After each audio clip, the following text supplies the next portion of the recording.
welcome for the second lecture of current shipping environment.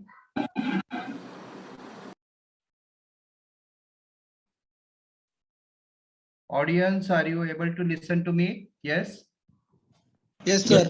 Yes, sir. Okay. Yes, sir. And I'm extremely sorry that I had IT technical issues and I could not set the lecture with Zoom, although program runs continuously, but there was some issue. Okay. So that's why a little late. So anyway, we will start with our topic where we left last time, and let us do a little recap on the topic. Let me go on to the presentation mode. Let me see whether this will come or not. I'm not very sure. Sir, click on reading view. Yes, Reading. this one, no? Correct, no? Yes, sir. Yes, okay. So after first lecture, it was introduction, registrations of ships, flag of convenience, and thereafter we had started with International Maritime Organization. So we have discussed initially why there was need for setting up international body to take overall view of merchant navy, which is truly international. Ships and business of transportation of goods is going to various countries, going through various continents, going to various your hemispheres, oceans, everywhere ships are running. Ships are owned by somebody, operated by somebody, manned by some other nationals. So it is truly international, and cargo is also internationally moving. On top of that, 90% of the goods are transported by shipping. So it is having that much importance. At the same time, we have seen after Second World War, many countries suddenly got independence, which were under control of somebody. The population also worldwide started increasing, and so as the demands for the goods. And to meet with these demands of the goods, shipping started developing. Independent countries started developing their shipping. Independent countries started importing and exporting. So there was bigger and bigger volumes of cargo being exported and imported. And then technology also improved, and ships which were trading conventionally, they started getting replaced with advanced technology.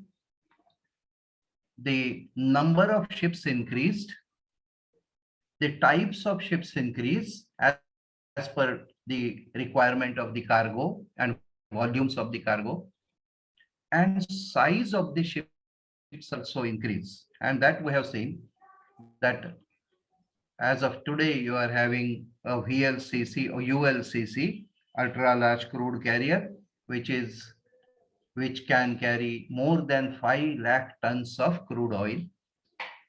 The container ships, which used to be carrying, say about 40 years back, just few containers, hundreds, now they are carrying in thousands. And largest ship is carrying now 27,000 containers. Huge containers, huge ships, big ships, different kind. And this started becoming little bit difficult for controlling as well as management. At the same time, many new ship owners came and they wanted to earn quick and big profits by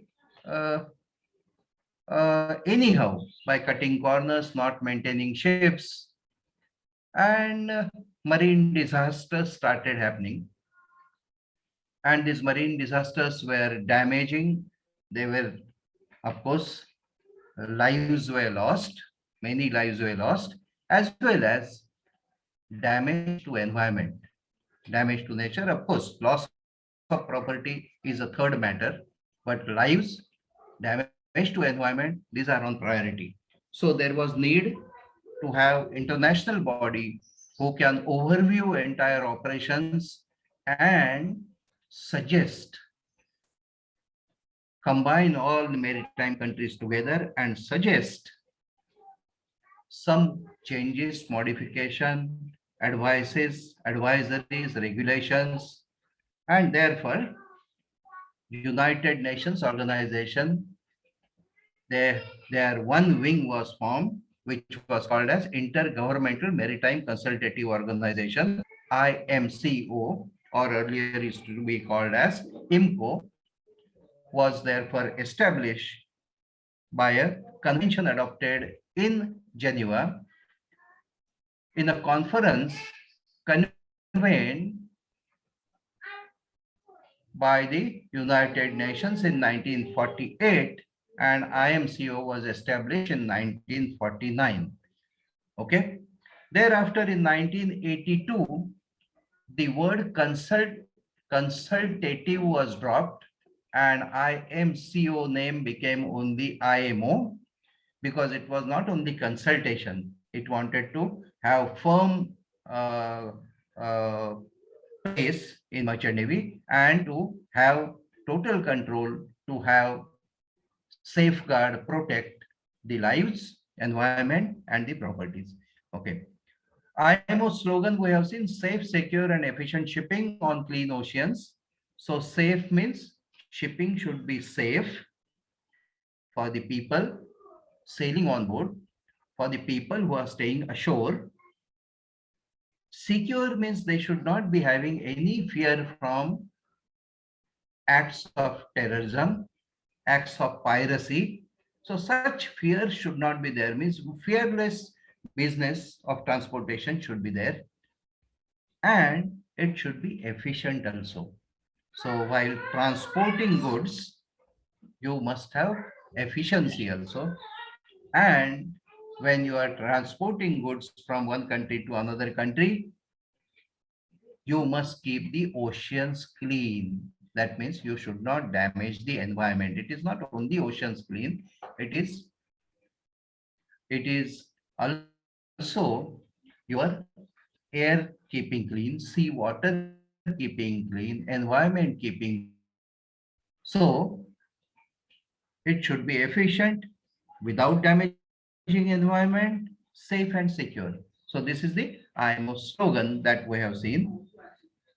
Further, we have seen for this, to achieve this, IMO started doing analysis and study on various subjects like safety, environment protection, and they started having conventions. And this, for example, they are giving SOLAS convention, means how much there was resistance. So SOLAS convention entered into force only after 25 countries who combined fleet represented 50% of world tonnage adopted it.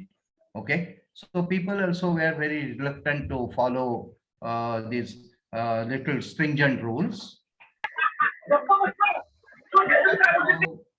the IMO's various regulations started. Okay, so with this background, let us see now what is IMO's primary purpose is. So IMO's primary purpose is to develop, maintain comprehensive regulatory framework, is to develop and maintain comprehensive regulatory framework for shipping, and its remit today includes safety, environmental concerns, legal matters, technical cooperation, maritime security, and safety of navigation and prevention and control of marine pollution. So in one sentence, everything has come. Whatever I was narrating you, all these things came into one sentence itself. Okay. So as we have said, IMO is United Nations one arm, and it is established in 1959. 1982, the name was amended, and its headquarters are in London, that is United Kingdom. Okay. So with this background, any questions so far? Students, any questions? No, sir. Thank you. No, sir. Sir, here and its remit. What's the meaning of remit here, sir? You can relate to and its remit today includes remit. Yeah. This one, no? Sir, yes. Okay. Remit today. Okay. So what you want to have explanation? Yes, sir. If you can. Yeah, remit today means what is the motto or aim of IMO? Okay. Okay. So what they want to achieve? They want to achieve their slogan that safe, secure, efficient shipping. And these are the areas: safety, environmental concerns, legal matters, technical cooperation, maritime security, safety of navigation, prevention and control of marine pollution from the ships. Okay. Thank you. Okay. So with this note of beginning of the lecture, we will proceed ahead. Okay. So IMO, as we said, it's a wing of United Nations with headquarters in London. All the maritime countries are the members of IMO, and that is called as assembly members. Like we also have assembly, all the member of parliaments are going to assembly, so they are the members. So here also all the members who are there who have taken membership of IMO, mostly maritime nations and some non-maritime nations also possible.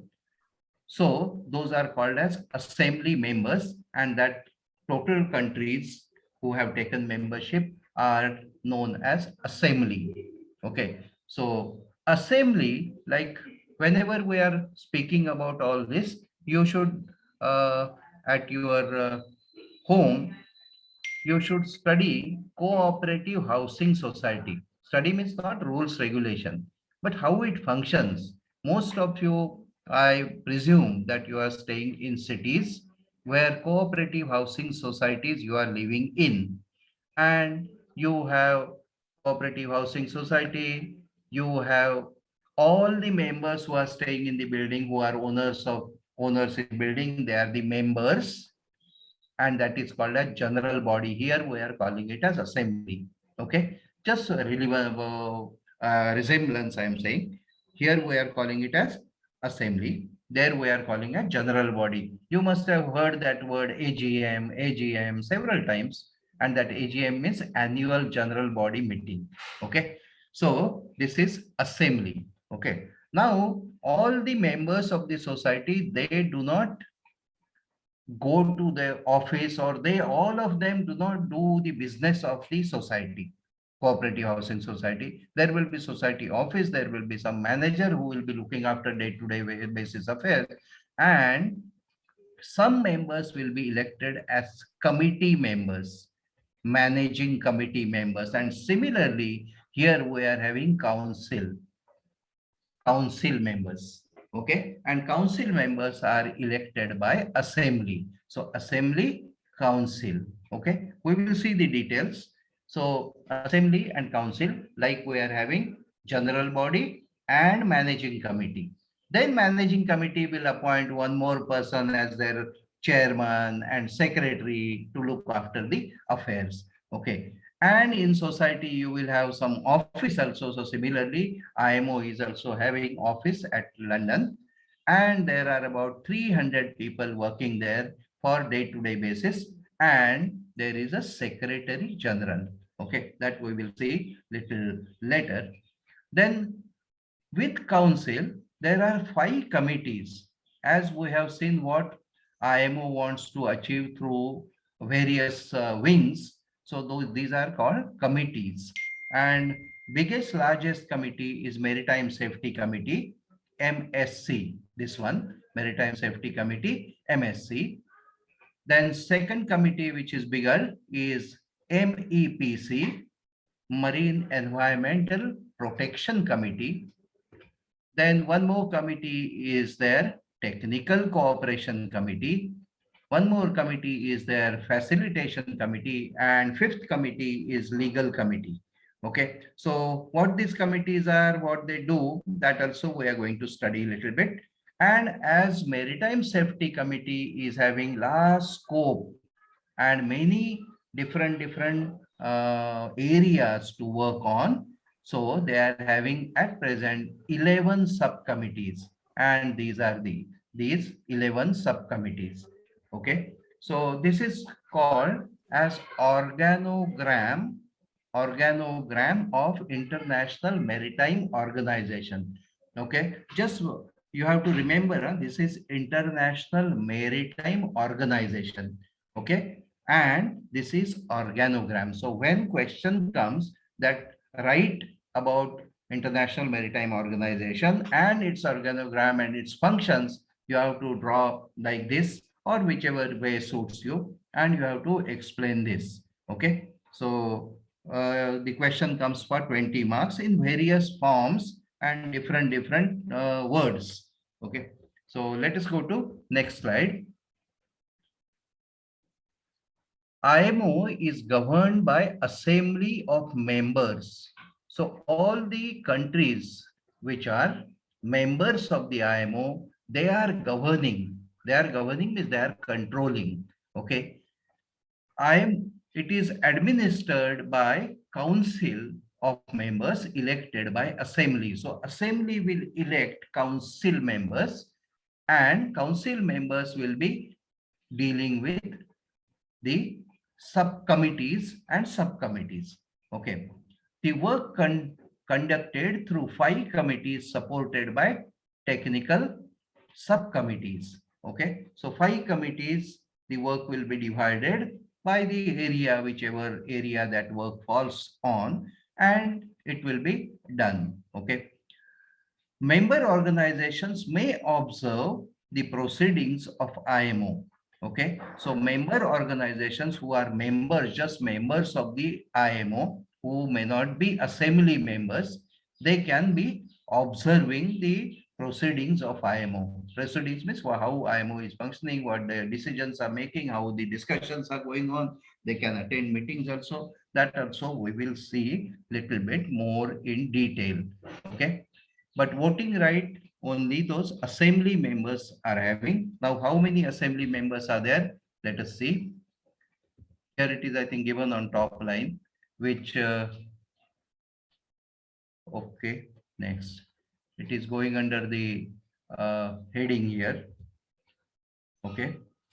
At present, we are having 174 countries as members of the IMO. Okay, and those are called as assembly members, and 3 associate members, means they are not full-fledged members but associate. Okay, associate members not having full rights. Those associate members, okay, this recent one who had joined is in 2018, that is your Armenia and Nauru. These are small countries, very small countries. They joined in 2018. So this is the recent induction or recent membership taken by the countries. Okay. Then further, let us see. Okay. Associate members, they are having some nationality, full-fledged nationality. So these type of issues are there. That's why they are called as associate members. So Faroe Islands, Hong Kong, and Macau. So those are called as associate members. Now Hong Kong is part of China. Okay. So then observer status means just observers. Okay. They can come into meeting. They can do correspondence. They can suggest something. So, but there is no voting right. So observer status to IMO, that is given to intergovernmental organizations. So semi-governmental, intergovernmental organizations are given such type of status as observer status. So that is like PSC MOU. This we are going to study in detail, PSC MOUs, what these are. Okay. And next one is non-governmental international organizations.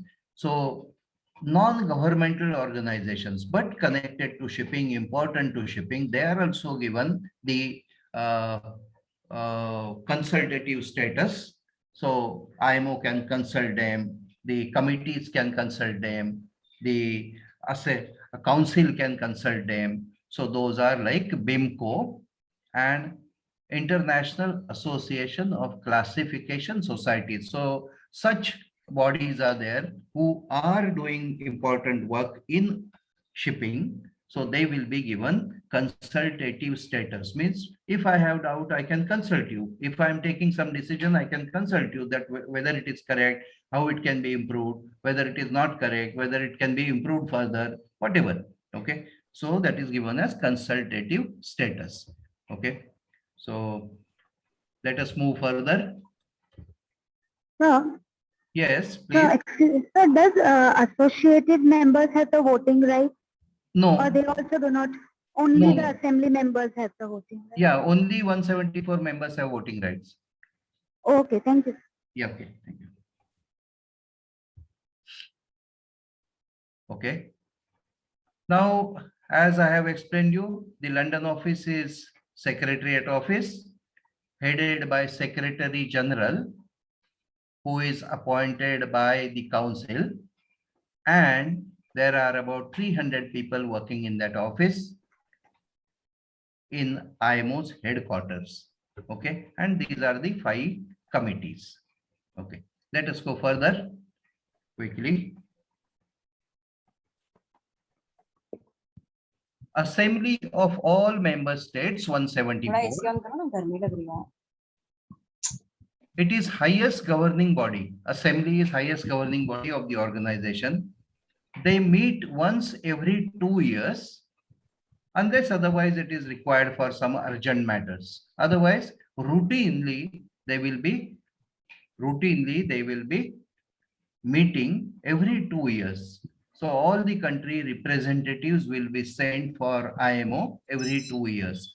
Okay, so India also sends some mariners, non-mariners, some subject experts are nominated by government to attend IMO's meeting, and the government's wing, shipping ministry's wing, that is maritime administrator, DG shipping, there also they also represent India in this 2 yearly meet. Okay, may also meet in extraordinary sessions if required. In case you require extraordinary session, yes, it is possible to meet earlier also. It is not only every 2 years they will meet. Okay, approve the work program, voting the budget. So whatever work is taken, so that they will be approving, voting the budget. So budget they will be declaring for 2 years, because every organization you must have finance, you must have budget, you must have agenda, you must have some bulletin, you must have some work program.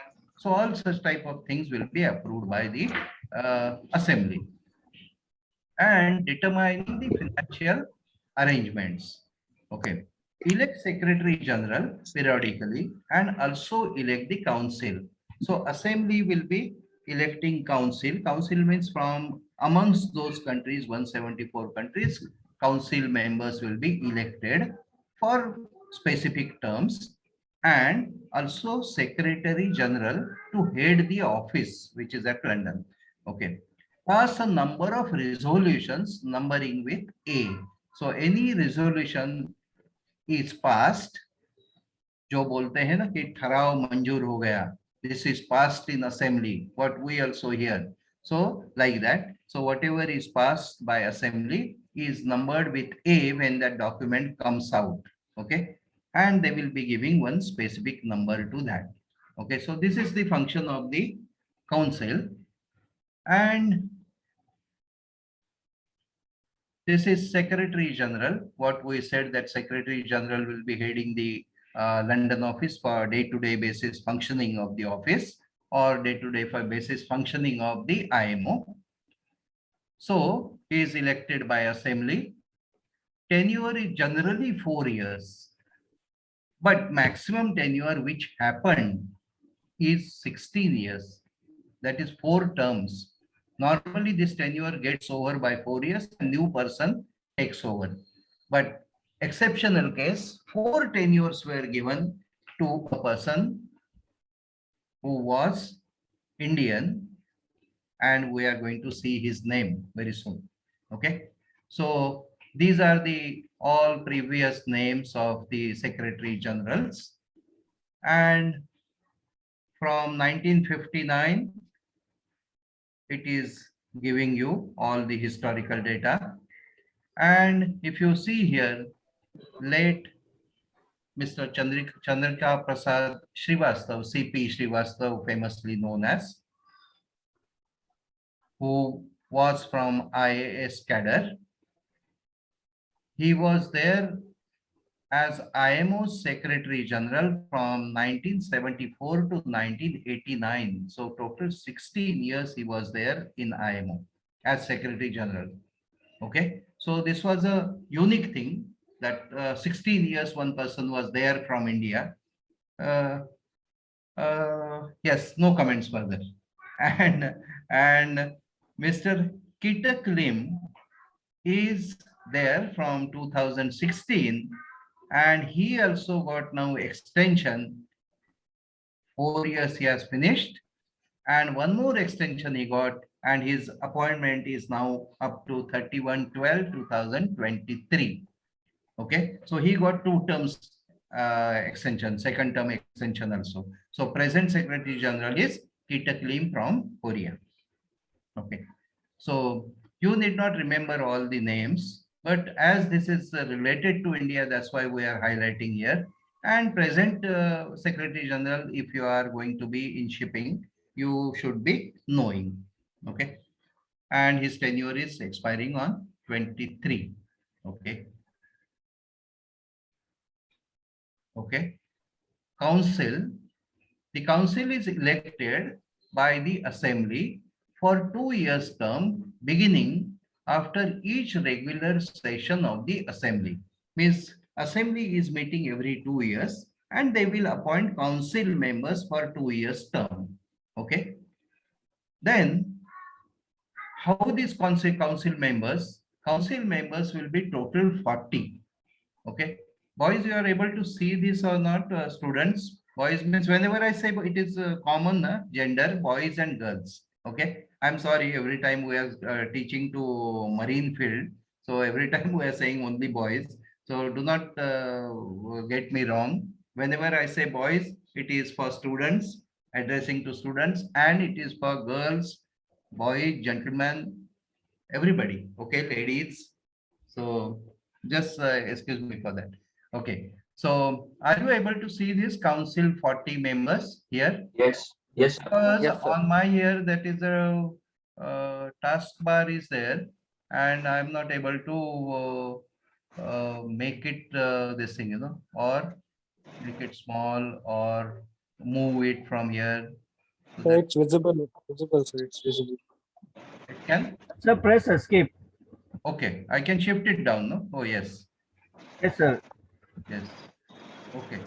Okay. Little bit I have shifted it down. So down below I will have to again move it for this thing. Okay. No problem. So council members are 40. Council is elected, I said, every 2 years when assembly is meeting. Then these 40 members, how they comprise of? Okay. So what they do, out of 174, they make group of the countries, various groups of the countries based on the maritime, their presence. Okay. So 10 states under group A, 10 states are there. And those are China, Greece, Italy, Japan, who are having largest interest in providing international shipping services. Okay. So who are having largest interest in providing international shipping services. So those countries are coming here, not all of them. So that group is made separate, and out of that 10 are elected and 10 are put as council members. Okay. So they are like Norway, Panama, Korea, Russia, then United Kingdom, United States. Okay. Who are having largest interest in shipping services. Okay. Then further, 10 more countries will be from Group B. So 174, what we have done first, we have divided into Group A, B, C. So first group is largest interest is international shipping. And here, largest interest in international seaborne trade, that is Group B.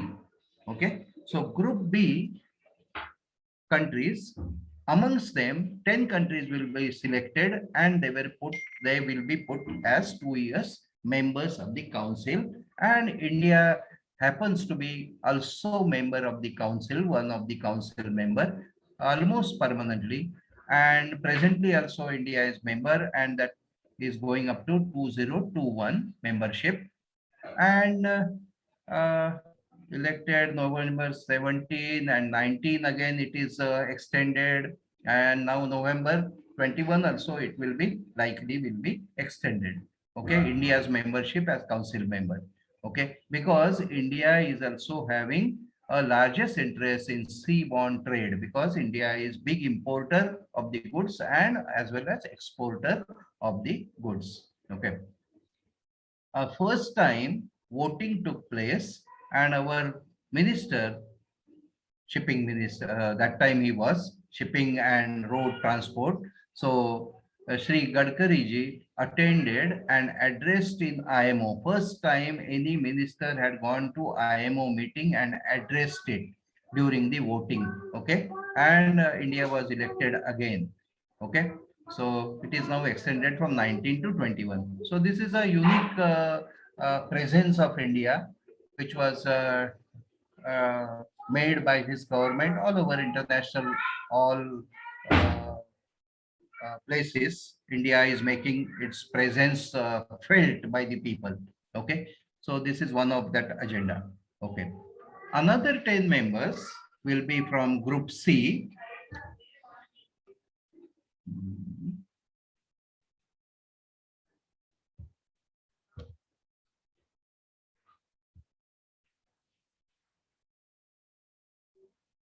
Okay. Another 20 members will be from Group C. Okay. So 10 from Group A, 10 from Group B, and 20 members from Group C, which are having special interest in maritime transport and navigation.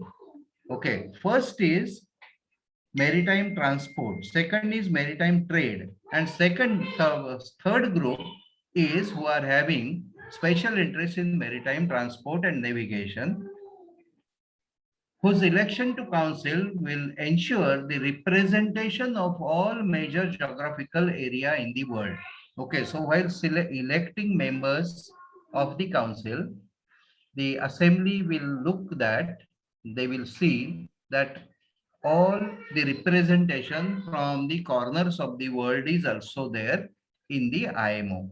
Okay, and here if you want to see here this name, if you read this name, then you will come to know. Read this name. This is your Egypt. So Egypt is not actually having any big trade, international trade. At the same time, it is not providing any services also. But Egypt is having special interest in maritime transport because Egypt is having Suez Canal. And all of you know that Suez Canal is how much important, and how world came to, in difficulty when Suez Canal was closed in this year, during beginning of this year. Okay. So here name of Suez Canal is appearing. Okay. Further see Australia, Bahama, Chile, Cyprus, Denmark. These names keep on changing every year. So don't worry about much about which name is there, which name is not there. This is information you can get. Okay. Here, if you see, this is Panama name. Okay. Now, as we have done during our first lecture, the flag of convenience or open registry. So Panama is not having large imports, exports. Panama is not having many seafarers sailing on the ship. Panama is not providing any other service, but Panama is providing services to shipping sector by registrations of ships and their on top. So that is why they are permanent there in group A. In group B, India comes because we are having large interest in seaborne trade. Okay. So that is just point I wanted to make it to you. So that is why I went back to the previous slide. So let's how the council functions and what are their functions. Okay. The council is elected by the assembly for 2 years term that we have seen already, beginning after each regular session of the assembly, and is responsible under the assembly for supervising the work of organization. Other functions of the council are, so they will be supervising work of the function of the organization. Organization is which organization? Is IMO. Okay, International Maritime Organization that we are talking. Okay, coordinate the activities of the organs of the organization. So coordinate activity, whatever activities are running, going, so that coordination will be done by the council.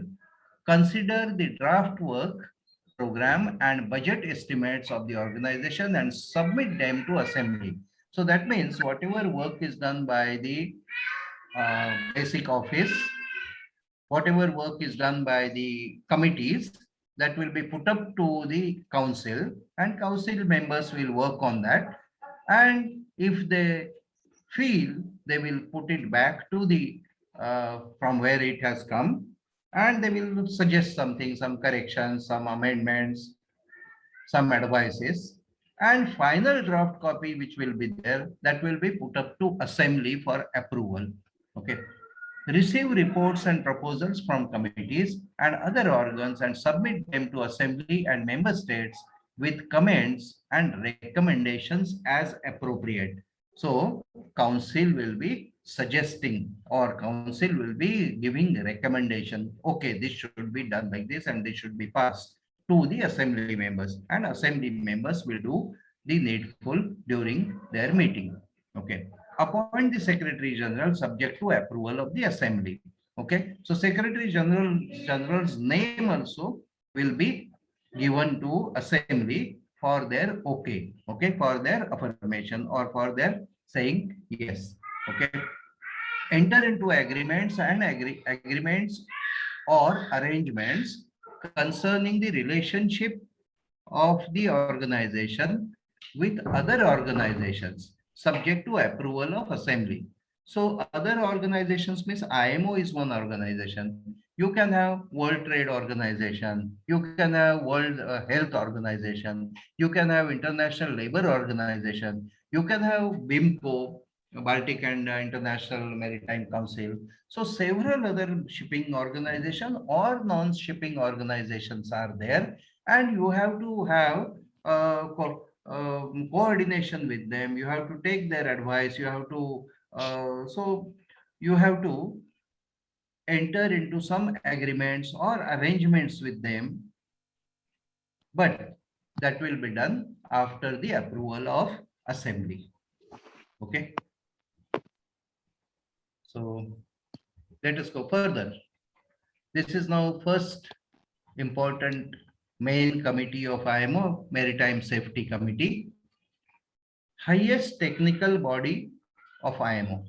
Okay, because the safety, as soon as you say safety, the area is vast and subjects are so many. Okay, so that's why they are having huge area of work, huge topics, and that's why it is highest technical body.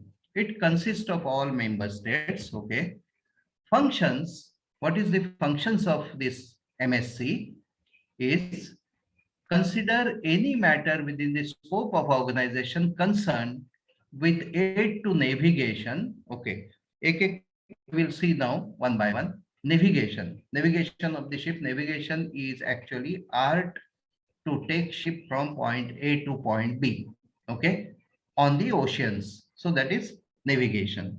Construction of the ship. Construction means manufacturing of the ship. As I said, we don't use word in shipping as manufactured. Ship is not manufactured. Always we are saying ship is built.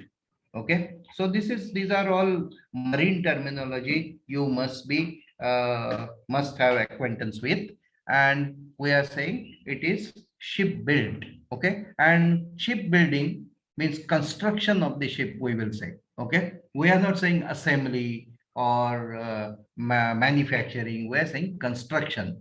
Construction and equipment of the vessel, manning of a safety standpoint, manning from a safety standpoint, rules for prevention of collisions means accident prevention rules, then handling of dangerous cargoes means dangerous nature cargo handling, maritime safety procedures and requirements, then hydrographic information. So hydrographic information is information about oceans, seas, water bodies, their depth, their seabed, and surrounding area. So that is hydrographic information, logbooks and navigational records, marine casualty investigations. So investigation of any accident takes place, salvage and rescue.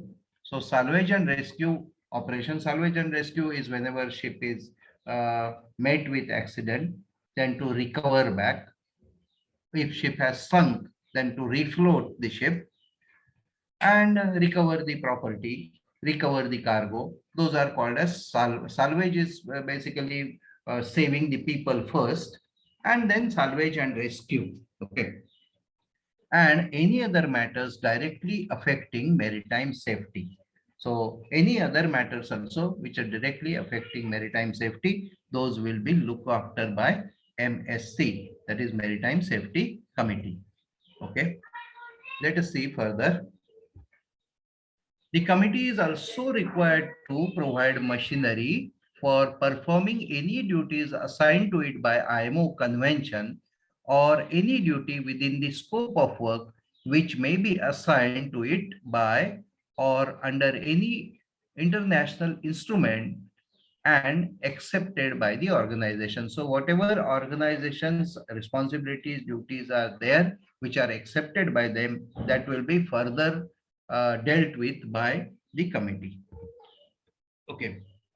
It has the responsibility for considering and submitting recommendations and guidelines on safety for possible adoption by the assembly. Okay. So they will be submitting whatever recommendations to council, and council will submit it to assembly. But primary work will be done by MSC on the safety matters. Okay.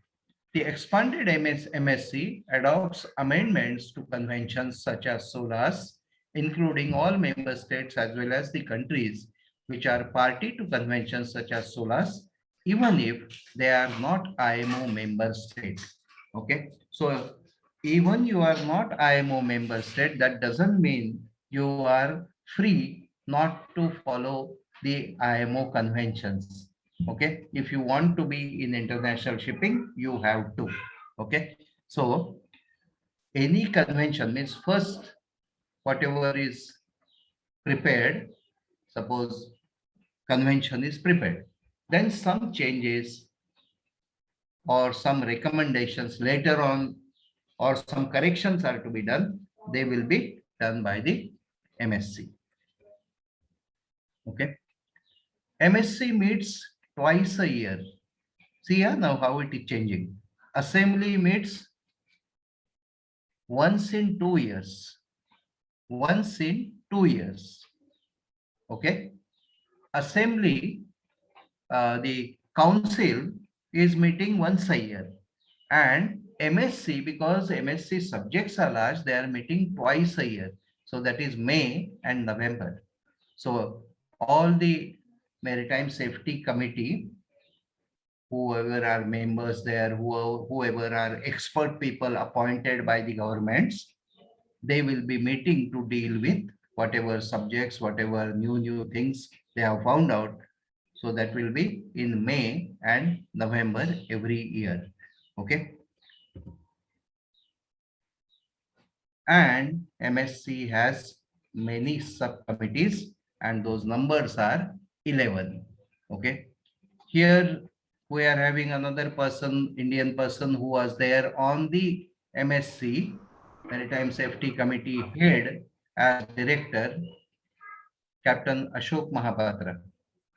Captain Ashok Mahapatra was 2 years as director of Maritime Safety Committee, who was earlier working in Indian Maritime Organization, Indian Maritime Administration, not Indian Maritime Organization, Indian Maritime Administration of the country, that is DG Shipping. Okay, so this is just highlights I am giving you in between. Okay, so it's okay.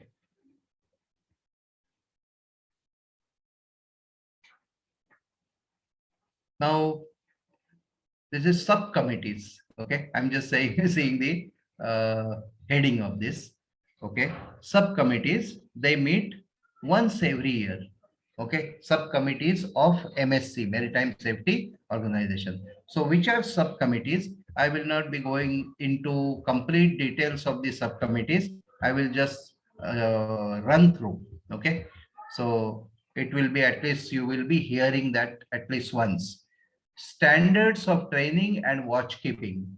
Okay, this we are going to study a little bit more in detail. Life-saving search and rescue. Flag state implementation.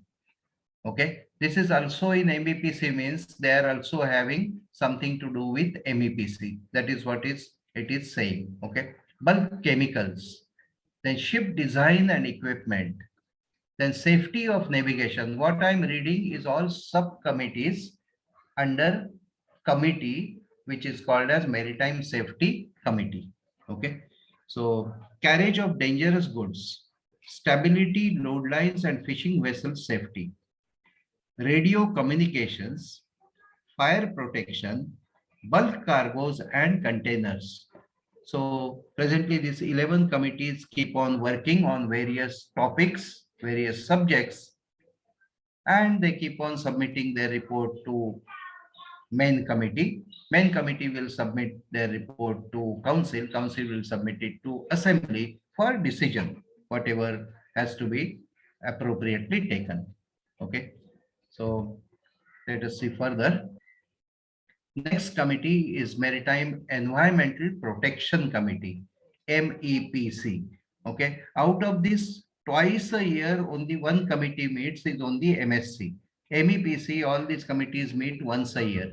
Okay, so this committee was established in 1973, called as MEPC. MEPC, which consists of all members. So this sentence is common for all the committees.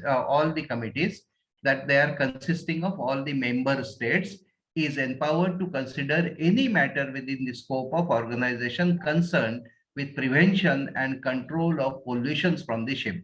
Okay, so concerned with, this last line is only changing with all the committees. This first 1, 2, 3, 2.5 lines are common for all the committees' work. Okay, and their status.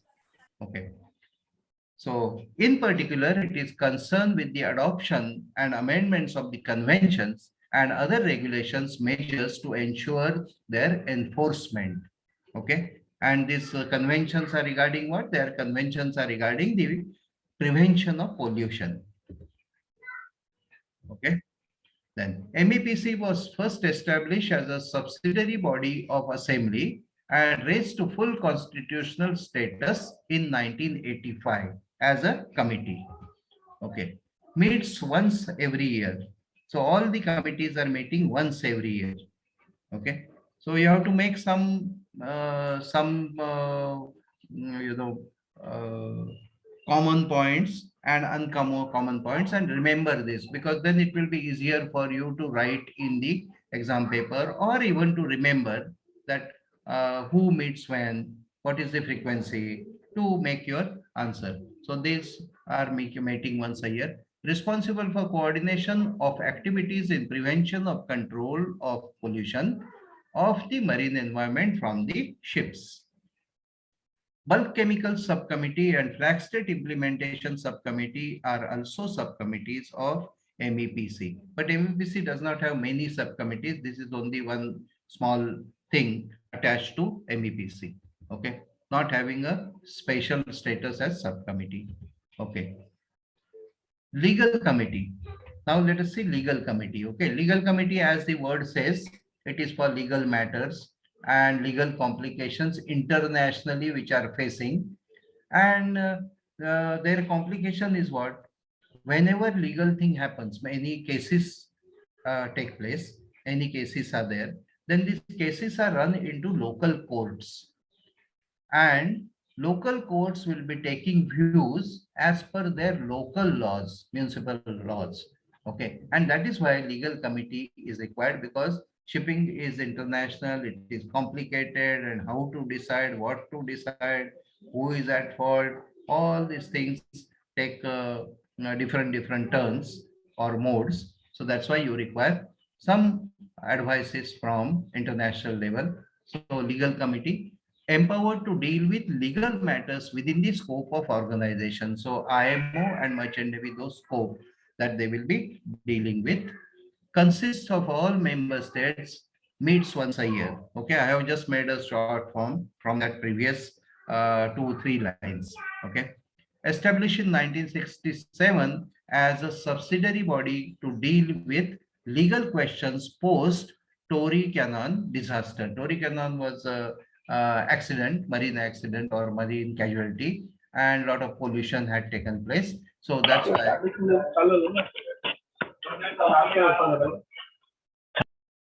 Okay. So empowered to perform any duties within the scope which may be assigned by or under any international instrument and accepted by organization. So suppose organization says, okay, solve this problem, resolve this problem, give this guidance. So the legal committee will be working on that. Otherwise, they will be working within the scope of the work scope of the organization. Okay. This is technical cooperation committee. Okay.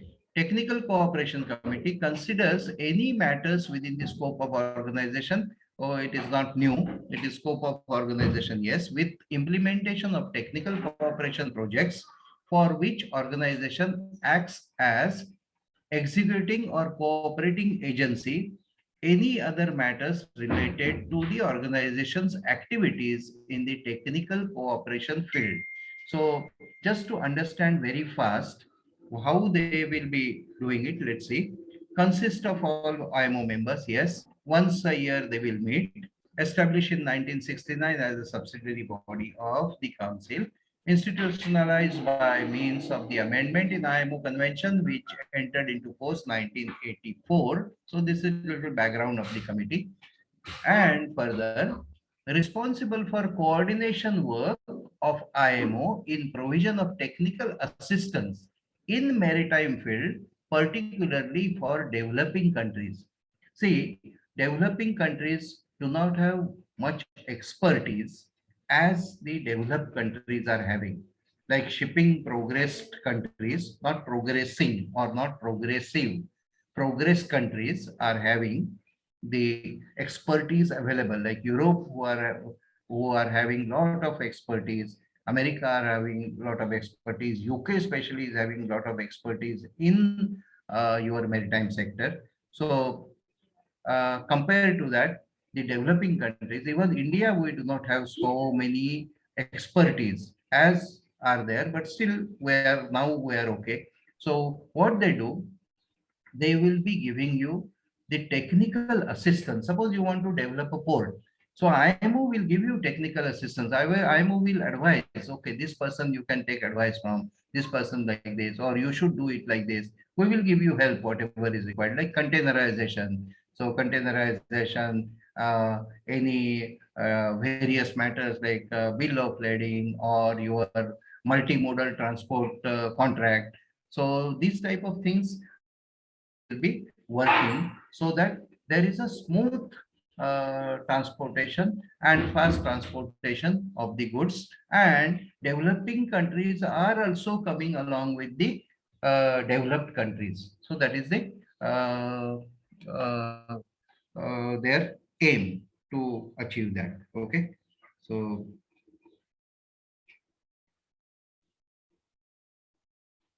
let us see further quickly. Technical provision, yes. Then IMO is the first UN organization to formally recognize the importance of Technical Cooperation Committee in its convention. Okay, so IMO, they are saying, is first to recognize that yes, world over, you require technical cooperation, technical assistance to the developing countries, and they have done it. Okay. They will be also meeting once a year. Next committee is Facilitation Committee, and established as a subsidiary committee of subsidiary body of the council in May 1972 and became fully institutionalized in December 2008 as a result of amendment of IMO convention. Okay. Next, it consists of all member, yes, and organization and deals with IMO's work in, see now, IMO's that slogan which says efficient shipping. So you have to have efficiency in this transportation of goods. Okay. So IMO wants to do this eliminating unnecessary formalities and red tape in international shipping. So IMO is working towards that. Okay. So how I will tell you, just you take one small example, which then you will be clear with that. Suppose there are 20 people sailing on the ship, 20 people, and they are different nationals. Okay. Ship goes to any XYZ nationalities or nation country, different country, XYZ country, where all these are foreigners. Ship is registered somewhere else. Ship's owner is somebody else. So there are different nationalities are involved, and you have to submit every time the crew list. Simple as document crew list. So crew list, suppose you are having 20 people, and suppose I give you their CVs or data of this crew, and now we are having logged in boys and girls 144, and I tell you, please make list of these people. Okay, with giving various details, important details. I will say only list of people and important details. Okay, I will not specify what it is, or I will specify this. Then each one of you will make a table and you will make your own format. Somebody will say, okay, only formatting number, serial number will be common in all the list. Serial number 1, 2, 3, 4, 5, 6, 7, 8. Okay. Balance all people will be writing name. Somebody will say, okay, surname will be first. Somebody will say, no, given name will be first. Then somebody will say, no, first column will be only surname. Somebody will say first column will be only given name. Then second column will be middle name. Third column will be surname, like that, And then you will say, no, date of birth is important, very important. So that should be immediately after name. Then you will say his whether he's male, female, that is also important. So that column should be first. Then somebody will say, oh, his age is also required. So his age column will come. Then his passport number, travel document, that also you will say. Somebody will say, no, the travel document everybody has, so that is not important. Then you will say that his certificate of competency, his training, that is important. Then you will say, oh, his country of origin is also required. His date of place of birth is also required. So n number of formats will be there, and each person will say my format is correct and I am demanding because I have reasons. Okay, so same thing happens with the countries.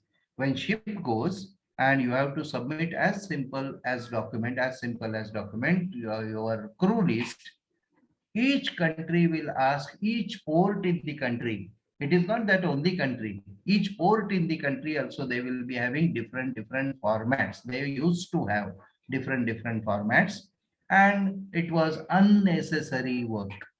Unnecessary. And it was wastage of time, wastage of human hours, and unnecessary torture to shipping people. Okay.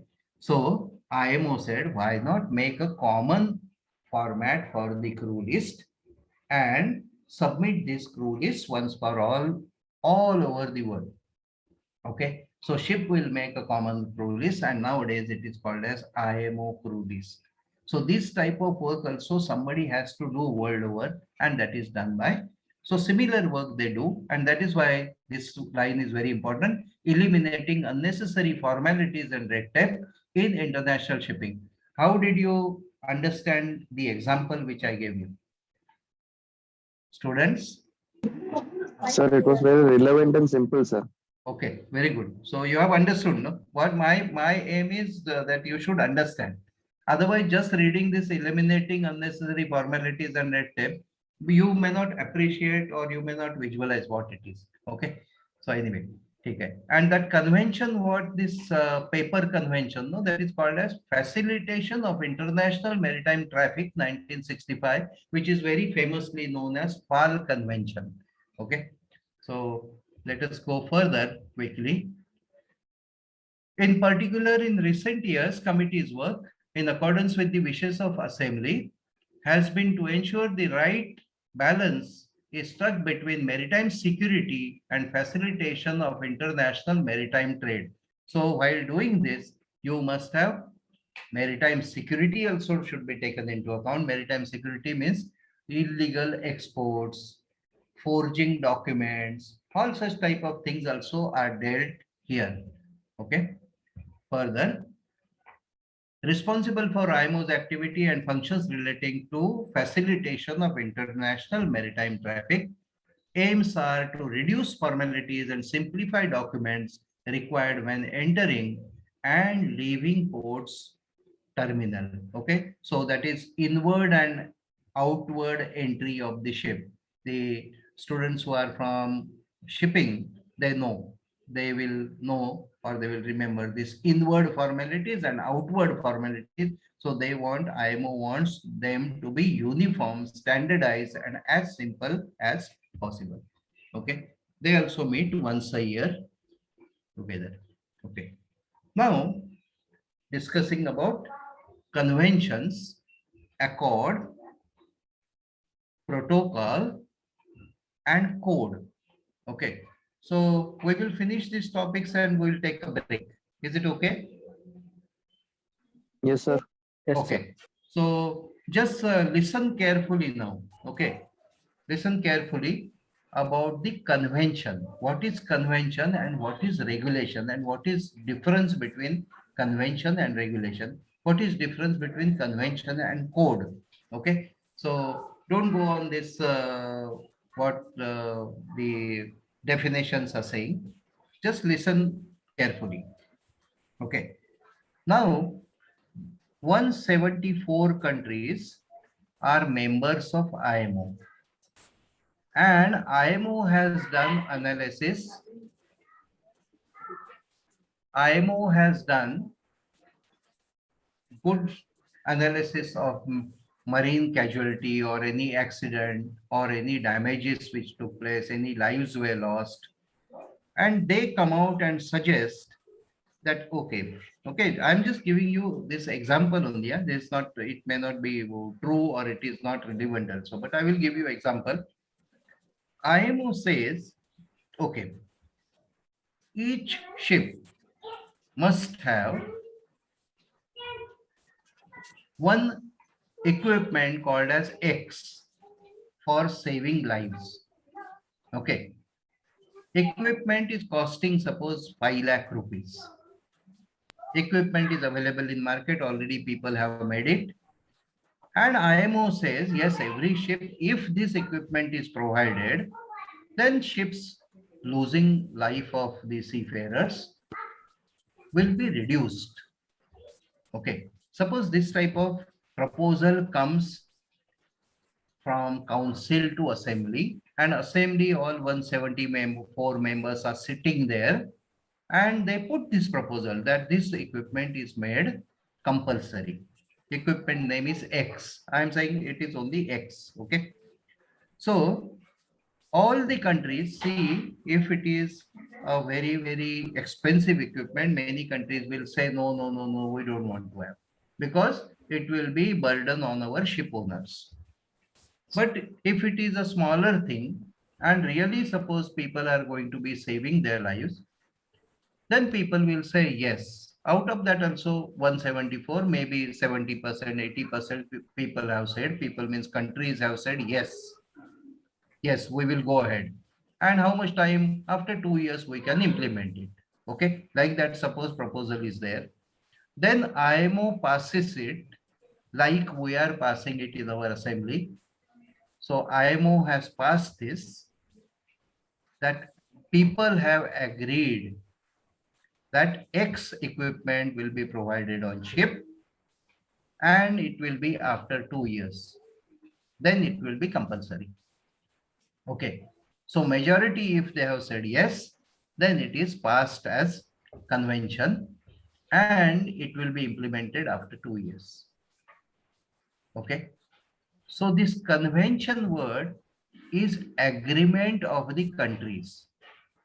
Agreement of the countries that we will provide. Okay.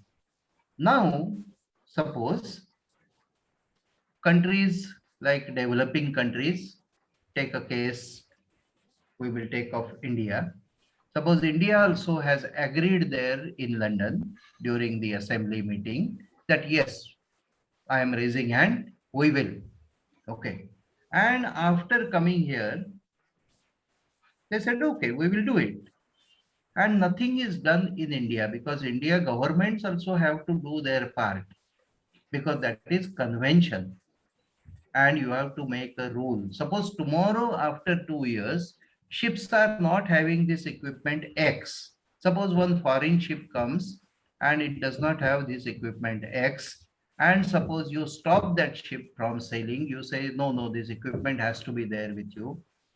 Then the owner of the ship will go to Indian court and he will say illegally ship is held up because this equipment required is not a national law. Understanding or little bit complicated? Understanding, sir. Yes. So what governments have to do now, this DG shipping person has come back. He will make a draft of the regulation to put under Merchant Shipping Act. Draft the regulation. It will be going to legal department or legal ministry for waiting. They will do all the wordings as per legal language. Then it will be circulated to Lok Sabha and Rajya Sabha member by shipping ministry, this draft. And when the assembly sessions are there, parliament sessions are there, that is monsoon session, winter session, that time somebody will have to read this is there, and X equipment has to be made mandatory for all Indian ships and ships visiting here, and this will be date of effectiveness after 2 years. This has to be passed as a law by assembly, as a legislation. So Lok Sabha, Rajya Sabha has to pass it and then it is a law. Then you enforce it and then you hold up ship. Ship cannot go to court because court may be there, so it is having already under law. Okay. So that is what is to be done by the respective governments. So this is convention and that is regulation. Okay. So convention is basically on the agreement of the members. Understood now? Yes, Understood, students? The Yes, sir. convention is on the yes, agreement. sir, understood. And this agreement has to be legalized by having legislation in your system, in your country's system, and it has to be made a law. Okay. Then it becomes your country's law. Okay. International convention is there, but country's law is also required so that it is enforceable. Enforceable. Okay. Now suppose this X equipment is very, very expensive. It suppose cost maybe 50 lakhs.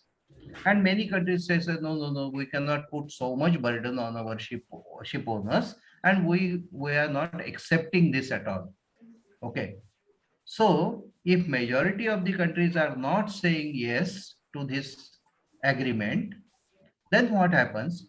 Then IMO will say, or the countries will propose that, okay, we will keep it as advisory. We will keep it as advisory, and that advisory's name is code. This one, what is written here, code. Okay, so it will be written as equipment X code, and code means it is not agreement by all, it is but advised. So IMO advises for safety of the people to have this equipment on board so that to ensure their more safety. Okay, so this is code. And suppose after this code has come, but it is not enforceable. Okay, you need not follow it. But suppose after 10 years, this code is passed in the assembly of IMO, then it is just with one single sentence that this code is added to main convention, whichever safety convention it is, and date is so and so. Then it becomes enforceable, but the name remains as code only. Okay, name remains as code, but it is attached to by one single sentence that this code is applicable from so and so date. Okay, so that is the difference between convention and code. Any marine students are there? Officers, marine officers, chief engineers, captains? Nobody? Okay, so this is the basic difference between convention, regulation, and code. Okay, accord means give or grant someone power, status, recognition. So that word is used as accorded. And protocol is the accepted or established code of procedures or behavior in any group, organization, or situation. So these four words I have just thought it is very important that you must know it. And difference between convention, regulation, and code, yes, definitely you must know. Okay, so already IMO is having more than 35 conventions, 700 codes and recommendations. Initial work of convention normally done by subcommittees, subcommittee, then committee, then council, then assembly. Draft instrument is produced, submitted to conference, include delegations from all the states. Conference adopts the final text, submitted to governments for ratification, comes into force after fulfilling certain requirements. Ratification by specified number of countries. Ratification means convention is there, but it is ratified means some countries or some percentage of the marine world fleet has accepted that, then it is done as ratification. More important, the convention, more stringent are the requirements. More important is the convention, more stringent are the requirements. Okay, that is very common thing. It is not uncommon. Okay. Okay, now these 4 to 5 things we are reading here. Adopting a convention, we have seen how convention is adopted. Entry into force, because entry into force you cannot say overnight it is applicable. It has to be adopted, then countries will pass their law under their assemblies, and then after 2 years, 3 years, 4 years, depending on countries, when they agree, that date will be fixed as entry into force. Then any further studies are done and any amendments are done to the convention, that also will be done later on. And enforcement means checking all over world whether ships are following it or not. Okay, this word is very important, tacit acceptance procedure. So tacit acceptance procedures means what? They will say, if you are saying no, okay, if you are saying no, people will say, okay, we will go back to our countries and we will tell you why no. Okay, they will say, if you say yes, and if you are saying no. So they will ask, how many people oppose this convention? Okay, they will not say how many people are saying yes. They will say how many people are opposing this convention, how many people say no, and why. So you have to explain why you do not want to say yes. So as soon as some work has to be done, see, simply saying yes or no is very easy. But as soon as you have to think about it, you have to produce some of the facts, then some work is there, then most of the people will be keeping quiet. And if suppose assembly is there, and now I say, okay, this convention, how many of you say no and why? One by one you explain. So finally nobody will stand. Nobody will stand, and majority of the people, that means it is passed. Okay, so that's the such type of acceptance is called a tacit acceptance. And tacit acceptance, one example I can give you is, have you understood International Maritime Organization, which I have been discussing with you since morning? And if no, then why? Then you have to tell why, what you have not understood, why you have not understood. Then that means none of the 143 students will be coming forward and speaking. Okay, so that is called a tacit acceptance. So I have taken tacit acceptance that you have understood. Okay, which are the main conventions of IMO? What is the time? Okay. We will, I think, take a break rather than, extending the same this thing. We can come back again here. No problem. Okay. So we'll take a break. This 11:35 now. 35, 40, 45. So come back at 45 again. Okay. So we will join back at 45. Irfan bhai.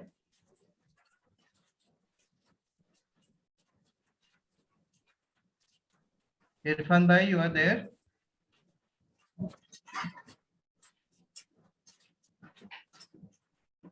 Okay, students, join back at 11:45. Yes, sir. Yes, sir. Yes, sir. Yes, sir.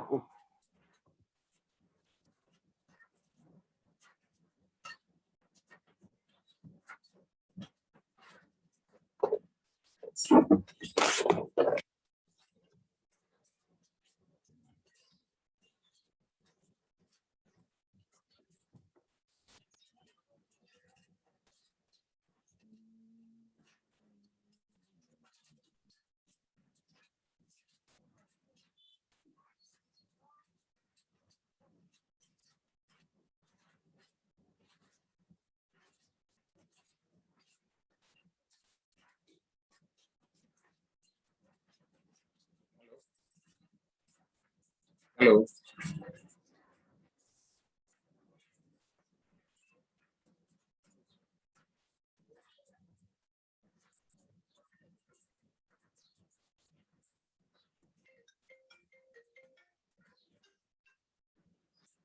Sir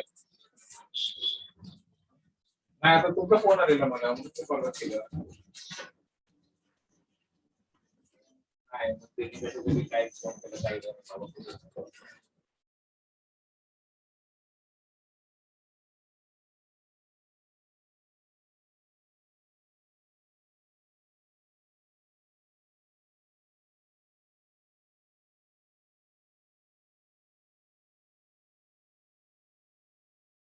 Okay. Yeah. Okay. So most important and main conventions, which are major conventions of IMO. There are many conventions, as we have seen, more than 35 conventions, but important and main conventions are these. One is SOLAS, one is MARPOL, other one is STCW. And the full form of this is International Convention for Safety of Life at Sea, 1974, as amended. Always they are saying as amended, because from 74 the convention is not same. It is added by many more points to various subjects and areas. Okay, so this convention, actually, this convention starts from building of ship. And it is not only building of ship, it is material with which you build ship. So material is also has to be approved. Ship's plan has to be approved. Ship has to be supervised when ship is built under the professional bodies.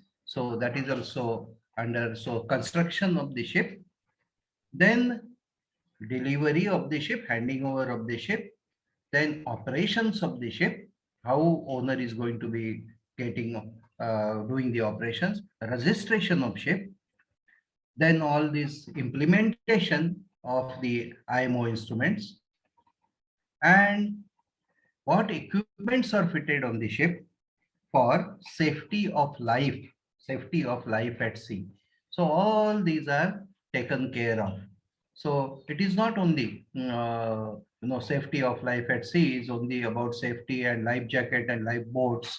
It is not like that. Even your firefighting, even carriage of goods and dangerous cargo and precautions. So many things are involved in that.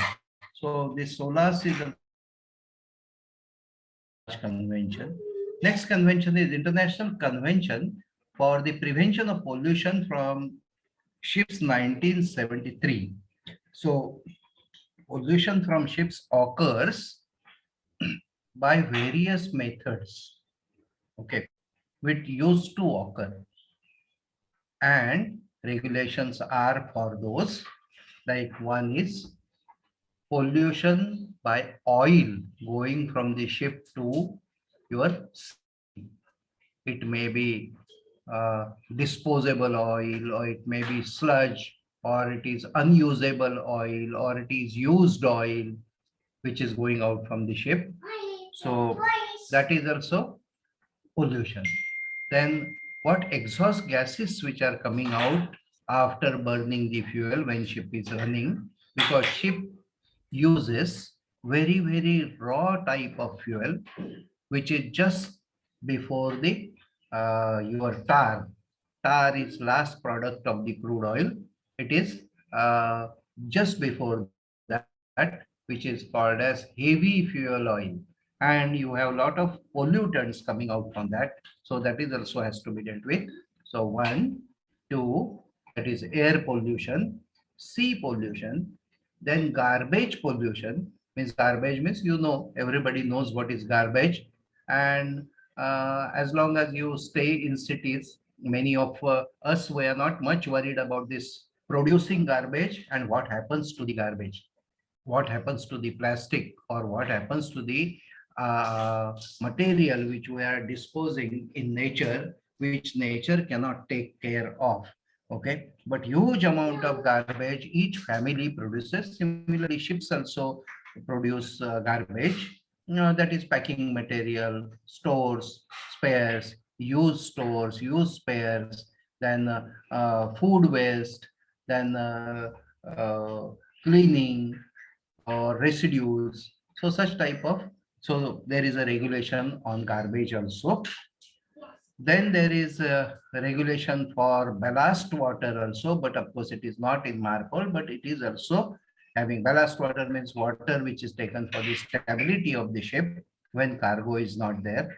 And ships go to another continent, another country, and deballast. Deballast means take out that water when they receive cargo. When cargo is loaded and ship is fully loaded, then that ballast is taken out, and you are transporting sea water from one country to other country where the environment is totally different, and that what you transferred, that may not have same friendly nature environment. So you are damaging the environment on the other side. So there is a convention, separate convention on ballast water. Then another thing is your exhaust and fuel, quality of fuel, use of fuel, what type of fuel you will use, low sulfur fuel you should use. So, so these type of regulations are there in MARPOL. Then carrying cargo, then chemicals carrying, noxious substances carrying. So those regulations are also there. Plus one common regulation, very common, which is sewage. Sewage, some of you might have heard STP, word STP, sewage treatment plant. And nowadays, even municipalities are telling the builders that if you are erecting large buildings, making large structures, and having big societies, please look after your whatever WC water, toilet water is coming. You look after, you clean it, you have it treated, and use that same water for your gardening and lawns. We are not going to treat your garbage, or we are not going to treat garbage also as well as sewage also. So you treat. So ships also have to have this sewage treatment plant because ships are international. So that is covered, all covered under MARPOL. Okay. International Convention on Standards of Training, Certification, Watchkeeping, STCW. Quickly, let me tell you this one. What was the need and what it is? Okay. Now, suppose we come to education in India. Now, of course, new policy of education is coming in. But as of today, if we see any student passes 10th standard, any part of India, his standard of education is not same. His syllabus is not same. His languages are not same. His subjects are not same. His examination pattern is not same. His evaluation is not same, and so on and so forth. N number of things I can tell you. So each student passing the 10th standard school leaving certificate is having different standards. Somebody will say, I am from international standard school and my standard is way high above Indian standard. Somebody will say, oh, I am from CBSC and CBSC is very difficult and task, and you are from, a vernacular medium or state board. So which are very inferior, you don't consider them to be as a some education. So such type of scenario is there in India. So how you expect worldwide seafarers who are operating the ships are having same standard of education, same standard or same knowledge or same competence. Okay, so how you ensure that? So that is why this convention was very much required. Standards of training, certification, and watchkeeping. So this word also certification. Okay, so suppose you have certificate of any standards. Each institute, each university will have different formats of certificate. So that also world over you will have the several formats which are coming out. So you have to have standardization in everything, standardization of training, standardization of knowledge, standardization of imparting training, standardization of certification, and also watchkeeping on ships. Okay, so this IMO's STCW convention takes care of this, which is amended. Major amendments were taken in 1995 and again amended in 2010. Okay, so you will have sometimes 5 marks question to write note on SOLAS, MARPOL, STCW. That's why I just briefed you a little bit more. You can read more knowledge from the study material. Okay. Another conventions which are there, several conventions. I will just run through. We don't have so much time that each convention I keep on saying. This is preventing collisions at sea, COLREG 1972.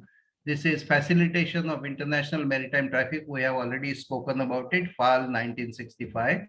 Then load line convention. Load line is how much ship is allowed to load, how much ship is allowed to load, and how strong ship should be constructed, how strong ship is constructed, and how much ship should be, and inspections and all. So that is load line convention. Search and rescue convention, convention for safe containers, CSC. So students from container field or container company working, they will be probably knowing about this. CSC convention is there about standardization of the equipment. Equipment means your equipments used for containers as well as container itself. Okay, construction of container and strength and inspections and maintenance. Okay, control of harmful anti-fouling systems.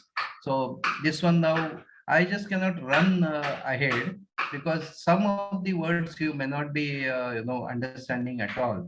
Anti-fouling, ships underwater area, underwater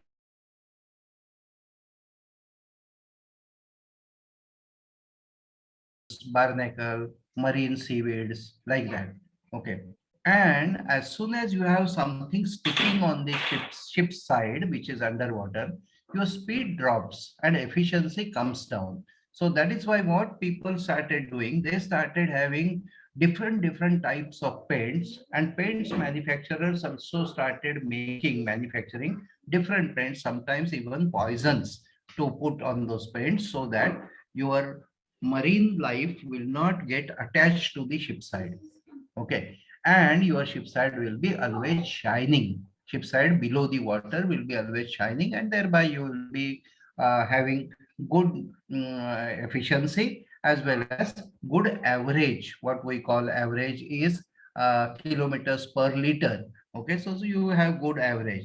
So, but this is you are creating, you are actually harming the environment, and you are in international business, so you cannot harm the uh, environment. So they said, okay, there will be a control of harmful anti-fouling system. So whichever is harmful to the creatures or marine creatures, you will not use it. Okay, so that convention is there. Then you are having this pollution, civil liability pollution. Then you are having further tonnage capacity of the ship, how to measure. Okay. Then salvage convention, the Nairobi International Convention for removal of wrecks. Like some ship is owned by somebody, registered in some other country, not maintained, coming to the country and sinking in your country. Who removes the wreck? Because wreck removal is a big task and big expensive thing. So that's why there was a need of this Nairobi International Convention on removal of wrecks. This was a separate chapter till 2018. I think we had introduced this chapter in 14, but now it is removed from your syllabus. So old students who had done their first year, they had this as a separate chapter in your book. Okay, Nairobi Convention. Then Hong Kong International Convention on Safe Environmentally Sound Recycling of Ships. Recycling, okay, let me explain you this word now itself. Recycling means it is not that you do something to the ships and put them again in service. No. Recycling means you scrap the ship, you dismantle the ship, and material you can reuse somewhere else. Okay, it is not that same ship you are doing some upgradation or some recycling and using, okay, something whatever you do, and that symbol is there on the packages. So recycling means reusing the material by dismantling it completely. So when you are manufacturing ship or building a ship, you must think about how you are going to scrap the ship, and at that time how much you are going to be having damage to environment. Okay, so that clearance has to be taken at the time of building ship itself. Okay, you cannot use which are banned substances and create problem after 20-25 years while disposing the ship off. Okay, so there is Hong Kong International Convention. Okay, sometimes note comes on Hong Kong International Convention. Okay, so there are many conventions like this, and especially codes are, so there are some codes are already mandatory, which are already gone into some convention, part of some convention. Some codes are still advisory in nature and they have not come as mandatory. Okay, now to run any organization you require funds, and who funds?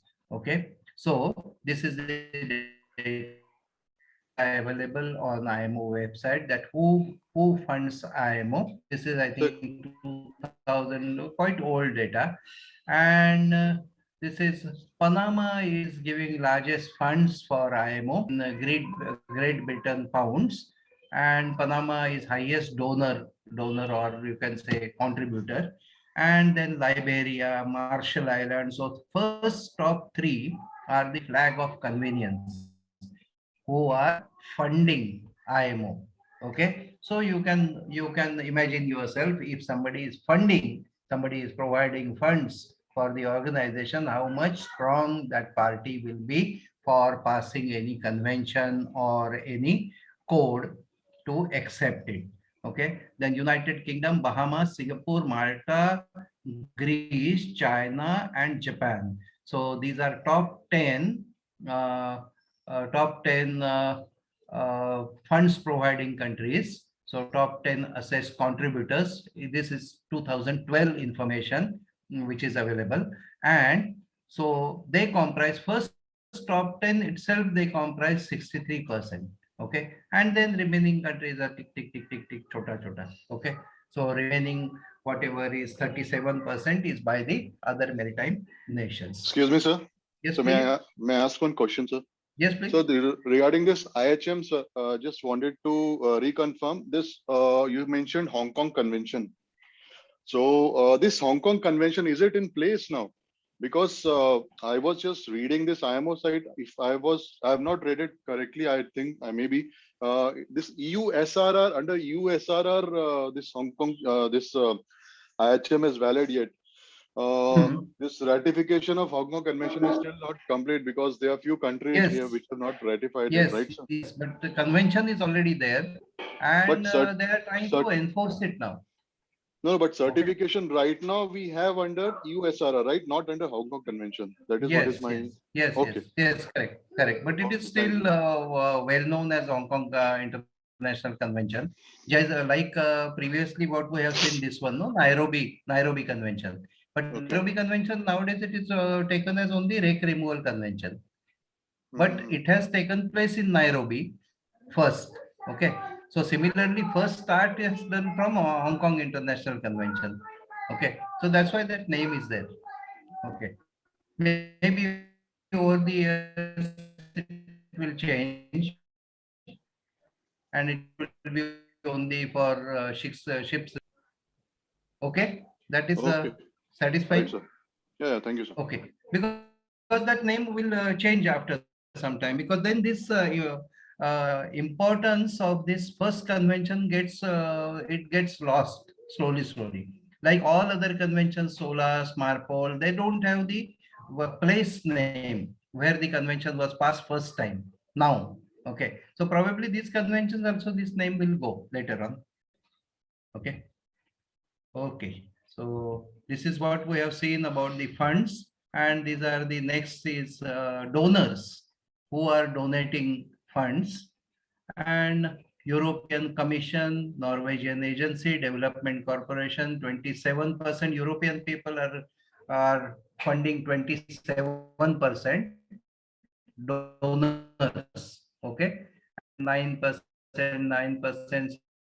0.9%, government of Denmark, Korea International, then States of America 4%, government of Japan 2.85%, and total top 10 donors who are there for IMO you are having only 83%. Okay, so major chunk of donors is coming from top 10 countries, and remaining are only contributing to only 17% or 16%. Okay, so I think we have come to the end of this International Maritime Organization discussion, and next topic we will start. Before that, if you have any question till the time I am changing my slides, so you can come up with. But as we are dealing with question answers during our session itself, so I will go ahead and let me now change the slide. Okay, let me see where this is now. Yeah, I will have to, I think, go back to share. Irfan bhai, Yes, sir. Press escape button. can I come out from the share? Yes, sir. Yes, correct. Press escape button, Okay. and then you will see the cross mark at the right hand side top corner. Here, this one. Okay. Okay. I'll close it for you. 1 minute. Okay. I have closed it, but not getting close. Okay. I will have to, I think, go back to okay. Sir, I have done it Okay. from my side. Okay. So I will open new PowerPoint presentation. Okay.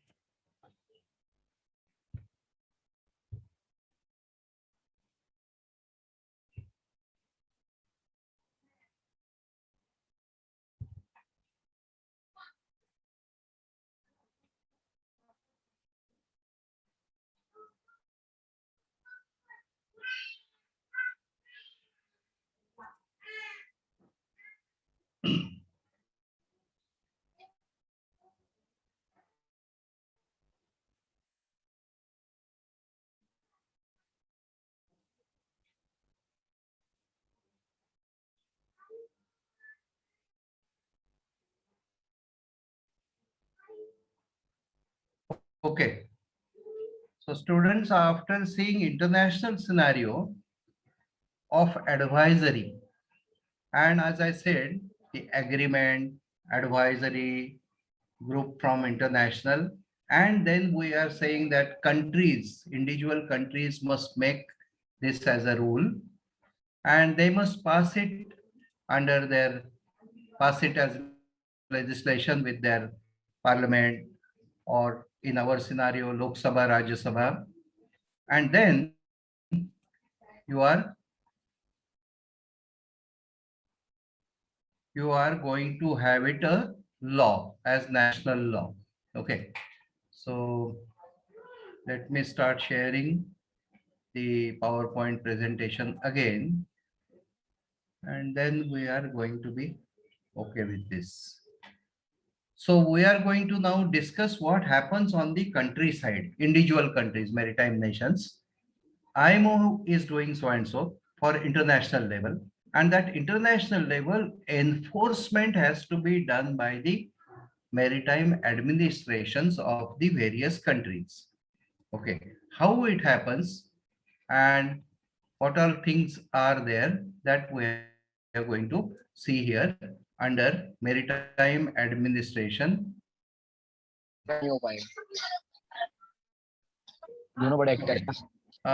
Irfan भाई दिखाई दे रहा है ये presentation? Yes, sir. Maritime administration in India. Yes, okay, okay. So students, so let us go to now little bit history of India's maritime history, and we will not now spend time to 5,000 years back, 10,000 years back. We will just go for maybe 300 years or odd history. Okay, so Britishers came to India. Before that also Indian shipping was existing. India was exporting, importing goods, and very effectively. India's presence in maritime sector was large, and India was leader earlier. And of course, it becomes inevitable that I must mention to you, although I said I will not go to previous history. The Europeans getting goods from India, and they were saying that, oh, so many goods India is exporting, India is having golden country, India is golden country, and where so many goods are produced, this all these spices are also produced, many natural things are also produced, people are very prosperous. So many of the kings in Europe, they were declaring that any sailor finds out or goes to India directly, finds out where this place is. So they were in search of India. Okay. And many kings, they used to give all the funding to the sailors who will take as this as a challenge to search India. And such sailors who were successful is one is Columbus, who found in search of India, he went to America and found nothing there. And then they kept on spreading there. And other sailor is, you know, and all the Indian students also, they know that who discovered India.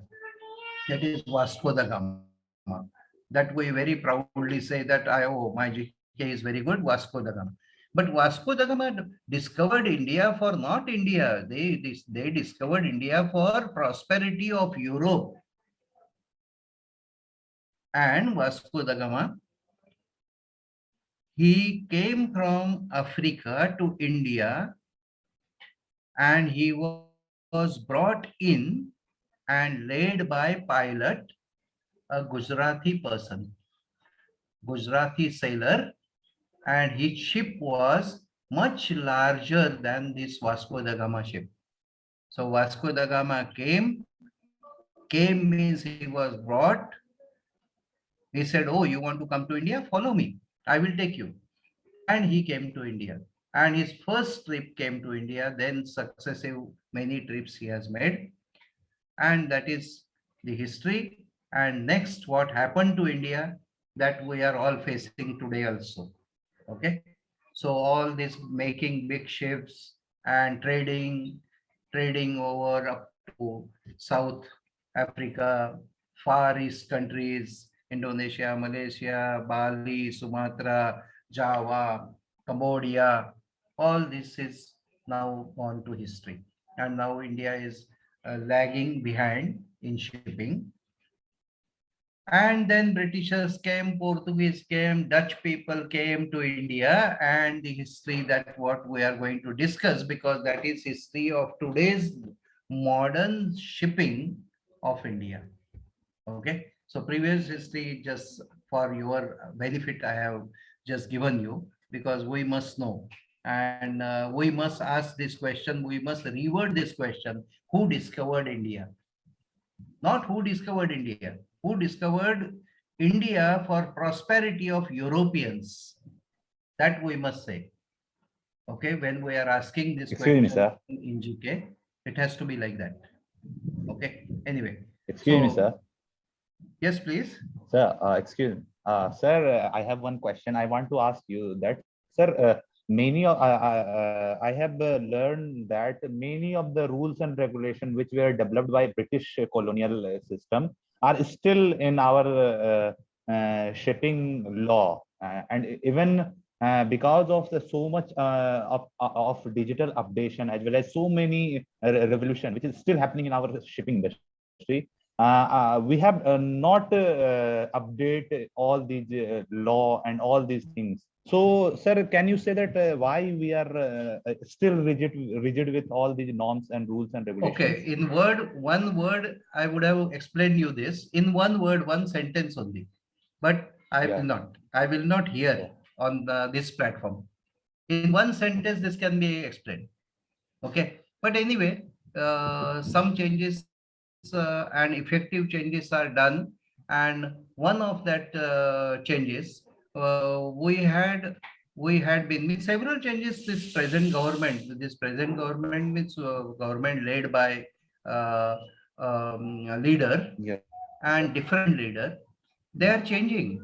Even earlier also government, what we used to have ensign, that used to be British ensign we used to fly, and that was changed only when Atalji's government, late Atalji's government was there. That time this was changed after several years. The budget presentation in Parliament used to be at 4 o'clock. So that time is also why it was 4 o'clock, because London Assembly also, London Parliament also, budget is presented at 10 o'clock. So that is 4 o'clock here. So that timing has to be matched. So that's why this 4 o'clock in India also we used to have several years, tens of years, and that was changed by these type of governments. When they come, who are having national feeling, they change it. Okay. So now budget is normally at 10 o'clock they are presenting, or whatever time, but it is not at 4 o'clock because Britishers are presenting at 4 o'clock. Okay. So changes are happening, but changes to happen, we have to have a stable government, which is a nationalist government. Okay. Anyway, I will wait. I will stop at that only, because that is not our subject. So Britishers have established here, they set all the rules, and that is why we are discussing. the British colonial rules, which you said very correctly, they are still there, and we are still very proudly saying that, yes, we are following these rules, and we will keep on following, although we will not have a development, no problem. Okay, so that is a separate part altogether. Actually, So- sir, I want to say that So- sir, I want to say that already government has introduced new logistics policy, and Yes. the government has said that in order to make rapid changes in all the rules transformation of shipping as well as logistic industry, we are introducing our new logistic policy. They have said that in 2016 or 17 onward, but till now we are still waiting for complete implementation. Just I will request you, okay, just I will request you, see one of the parliament sessions, monsoon session, what is happening in parliament. Just see that. Yes, sir. So bigger than this policy changing, they have many things which are done. Okay, so this also they will do. They will means if such type of governments and such type of leaders are coming, definitely this will happen. But priority wise, there are bigger issues to deal with. Okay, you just see what is happening in parliament. When people are reading this any paper to be passed, how much people are coming into the front and giving slogans, that you can see. It is totally not acceptable. Okay, just see yourself and you will come to know how each one, even you have to change one sentence of this regulation, you have to put it up to parliament, Lok Sabha, Rajya Sabha. So before that, other priorities are over this much higher. Like Kashmir issue was there, no? Okay, sir. So millions of dollars we are spending for what? Just for somebody else's country. So that had to be brought into our country. Anyway, we will not discuss this topic at all here. Okay. So Bombay had been a hub of shipping activities, that still it is, and it has probably percentage wise it has reduced a little bit. But since British colonial government, Bombay, Calcutta, Chennai, these were the hub of shipping, and Bombay was more. Initially, local provincial states dealing with the shipping matters, eventually control duties were passed over to centralized authority of British India government in 1929.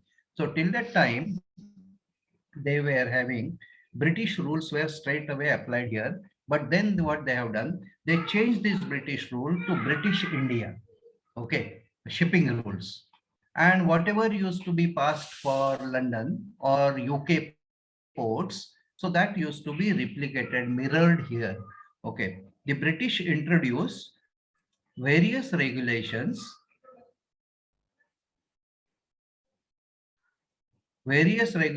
from 1799. Okay, more than 200 years back, 18, 19, 20, more than 200 years back, to 1826, to control shipping activities in Indian waters, culminating in Bombay Regulations 20 of 1827, passed by the Governor General of Council.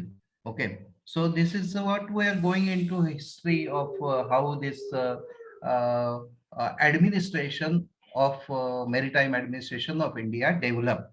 Okay, and why we are discussing this, because you said exactly correct that still many of the articles, many of the rules are still unchanged.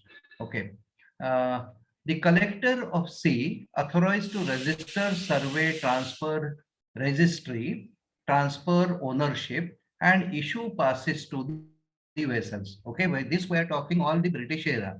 Okay, so at that time also they used to do this register ships, but there has to be some rules. No?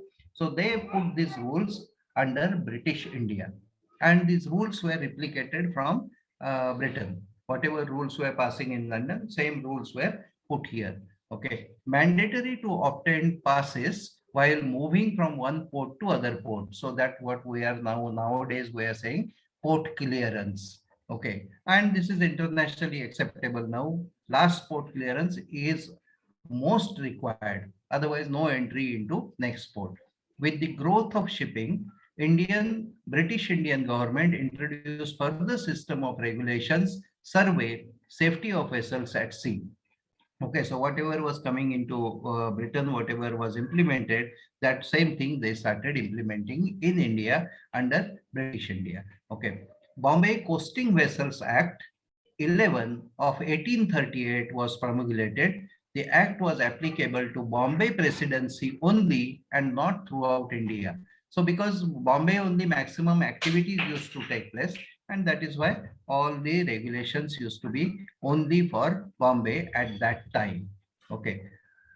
Registration of all inland vessels of all types led to legislation ships inland ship act 1917 and Inland Vessels Act, which is 1917, presently known as Inland Vessel Act 1917. This act was exhaustive and dealt with registration.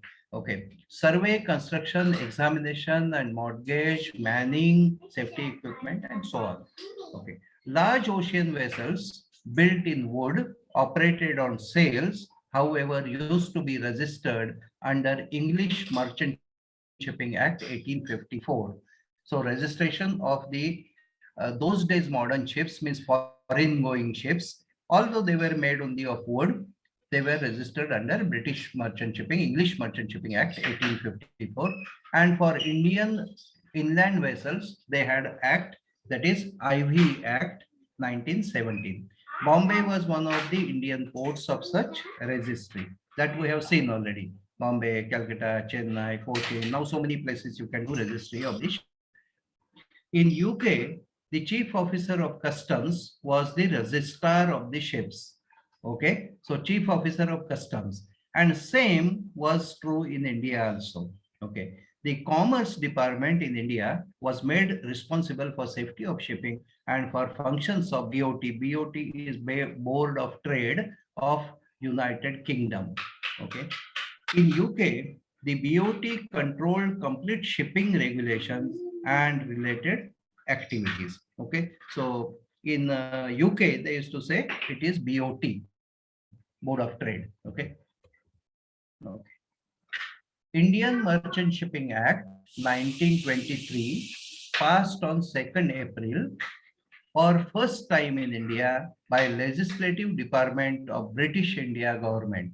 Okay, so this Merchant Shipping Act, what we are saying now, was passed in 1923, okay, by British India government.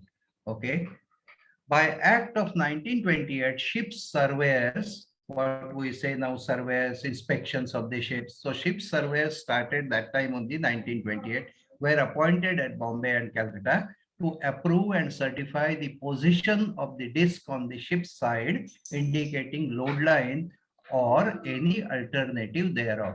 But this load line, what we are talking, this load line regulation started in Britain in 1870s. Okay, in 1870 in Britain road line was there, and this started in India in 1928. Inspections and giving more leeway, whatever. By Act of 1930, the regulation of preventing collision at sea rules as to signals of distress were introduced. Okay. Further, in 1929, set up mercantile marine departments and to divide the coast of India into districts based on major ports, and to place each district in charge of principal officer. The same words we are using now also. So you were saying that just now somebody was saying, no, that rules and the terminology are still same and still it is followed in India. Yes, very much. This even division of coast is also now in marine language. It is said same way. Okay, which zone is this, and which principal officer. The same terminology is used. Accordingly, mercantile marine departments were set up simultaneously in Calcutta, Rangoon, Madras, Karachi, and Bombay. Okay, now all the names have changed except Karachi. Karachi name is still same of the port in Pakistan, but Calcutta is now Kolkata, Rangoon is Yangon, Madras is Chennai, and Bombay is Mumbai. Okay, so MMDs were set up. Sir. And yes, please. Sir, I want to ask that, sir, what is the reason that China has a huge infrastructure of shipping industry as compared to that of Indian coastal shipping industry? China What is are the having reasons? different. China is having dictatorship, no? Okay. China is not having democracy. Okay, that is a separate matter altogether. Okay, so because we are losing a lot of time, better.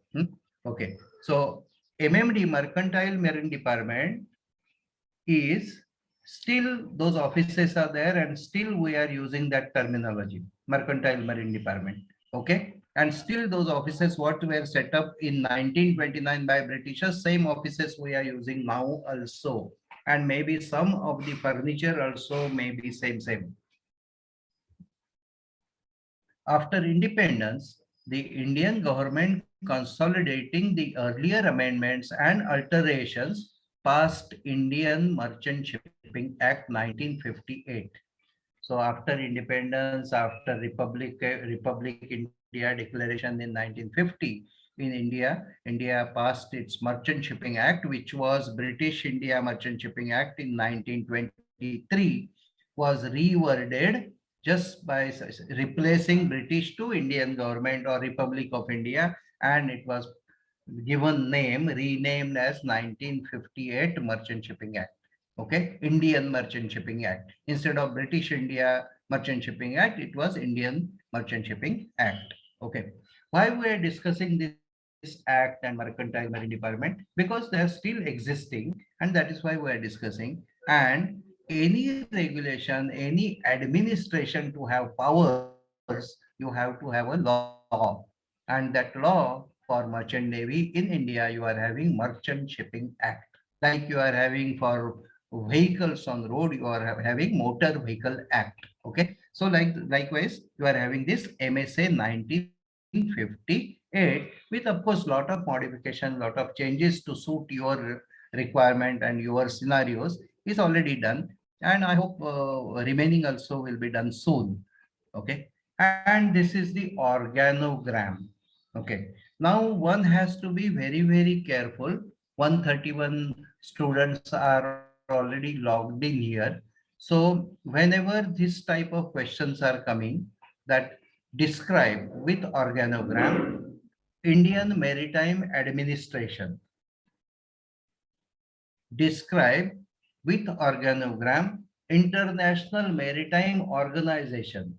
So in exam hall, your eyes and your brain should register it properly, because at least maybe 10 papers out of, means 10% of the students, they write, if question is on IMO, they write about Indian Maritime Administration. And if Indian Maritime Administration question is there, then they write about IMO. And they both, all these 10% students, they do not get any marks, because your answer is totally tangent. We are saying about Indian Maritime Administration, you are explaining IMO, so marks you are not going to get. So do not make that error during hurry. Okay, so one has to be very careful. Okay, so this Indian Maritime Administration is under Ministry of Shipping. Shipping Minister is head for that. And then you are having here Secretary Shipping, Joint Secretary Maritime Administration, and then you are having this Director General of Shipping, whose office is there in Mumbai. Okay, setup is done in 1958 of Director General of Shipping. Okay, and Britishers had developed what? Mercantile Marine Departments in all the ports in 1929. Okay, how they have coordinated or how they have merged with DG Shipping, that we will see.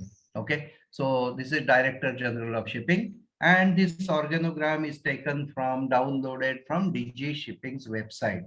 Okay, so this is Director General of Shipping. Office is there at your Kanjurmarg, Mumbai.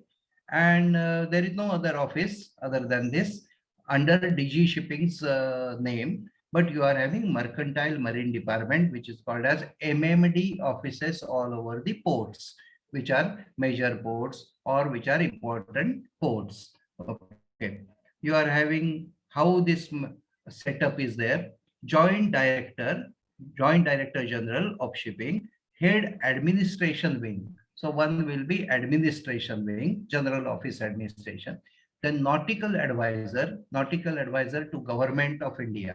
Okay, so there will be post of Nautical Advisor. So all marine matters will be, he will be giving advices to Government of India and controlling the nautical activities. Then Chief Surveyor, Head Marine Engineering Wing. So marine engineering, whatever subjects and whatever things are there, the Chief Surveyor will be looking after that. And Chief Surveyor, Naval Architect Wing. So Naval Architect, basically they deal with shipyards and shipbuilding.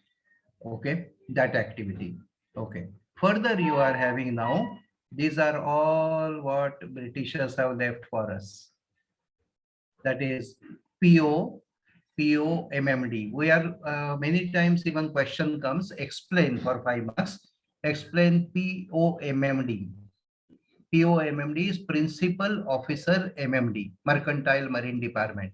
Okay, so their functions and responsibilities are all the same. They are coming under Director General of Shipping, but operating under this name of Mercantile Marine Department, PO. Okay, because this was set up, put by Britishers, and we are still continuing with these names. Okay, PO MMD. So Principal Officer Mumbai, Principal Officer Kolkata, Principal Officer Chennai, Principal Officer Kochi. This is after independence, and Principal Officer Kandla.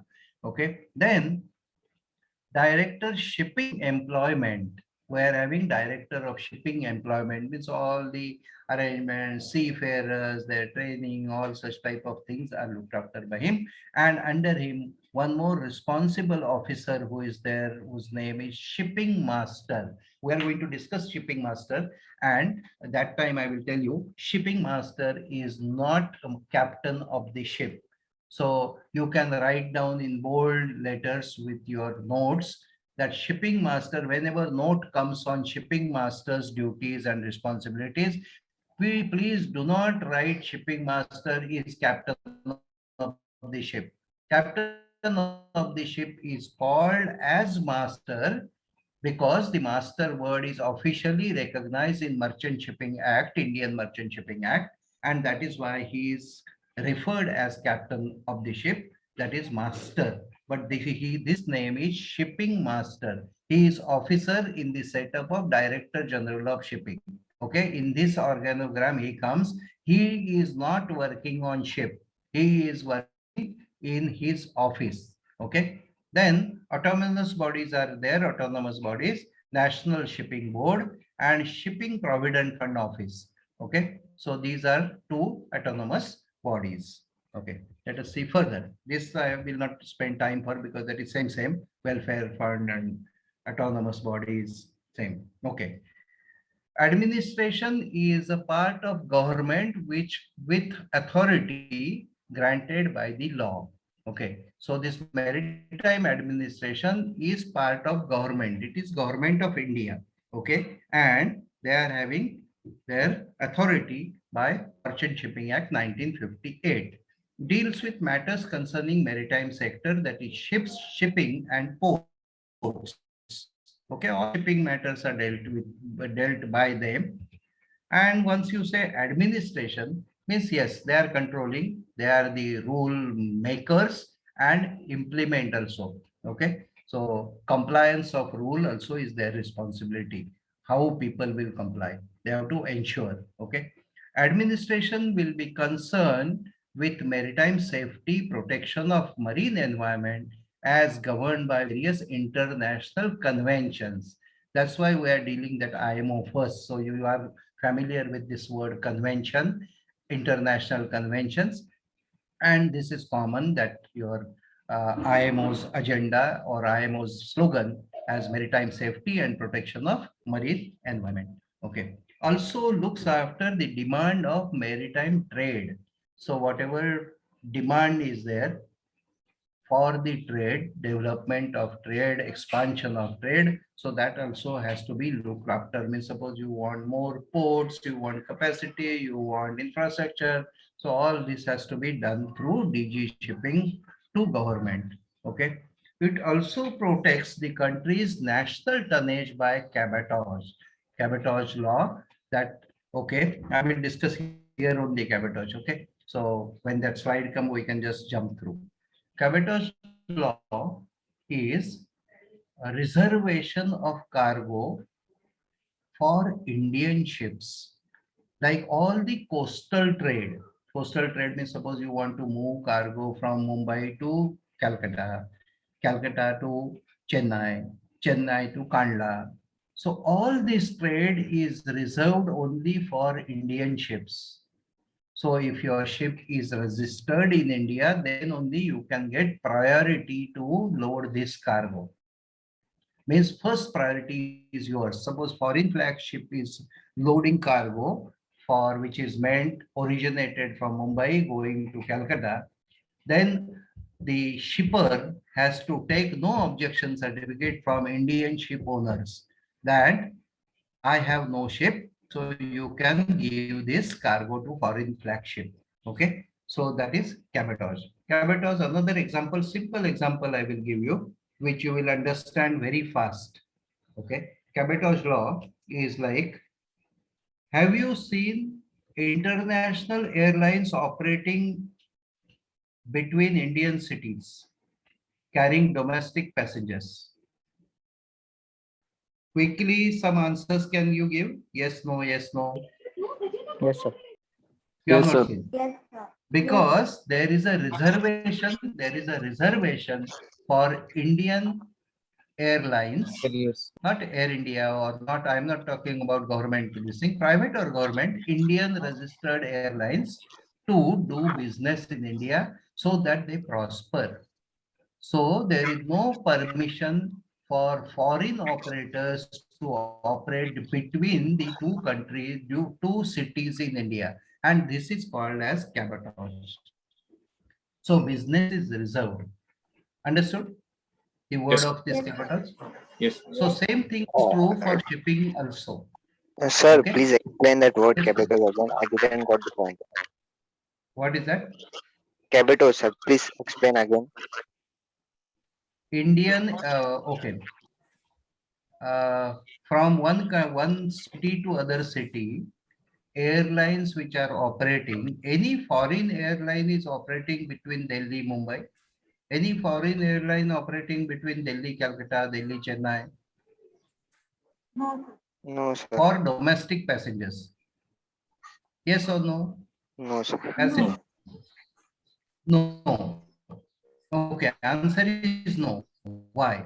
Because government is not allowing that. Government does not give license.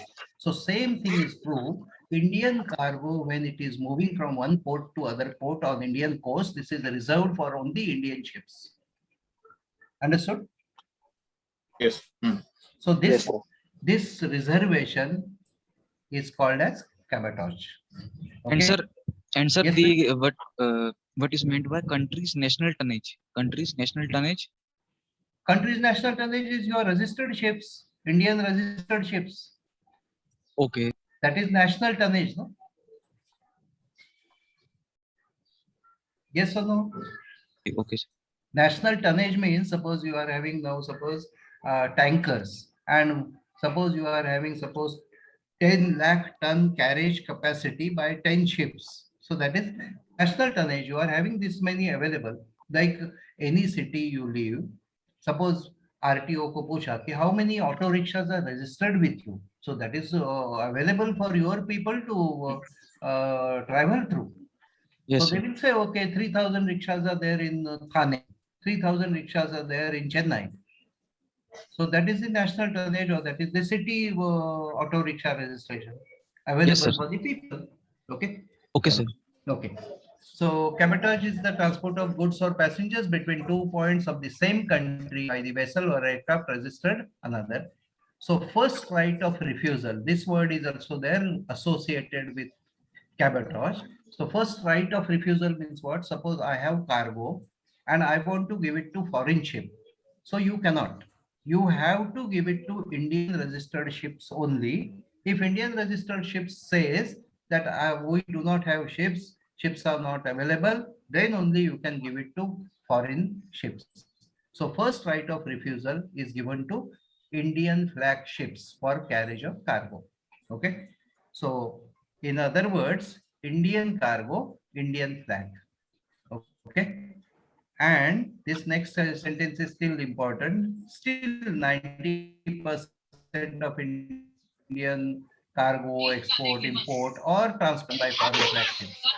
So much demand is there for the shipping. So much scope for expansion is there for the shipping.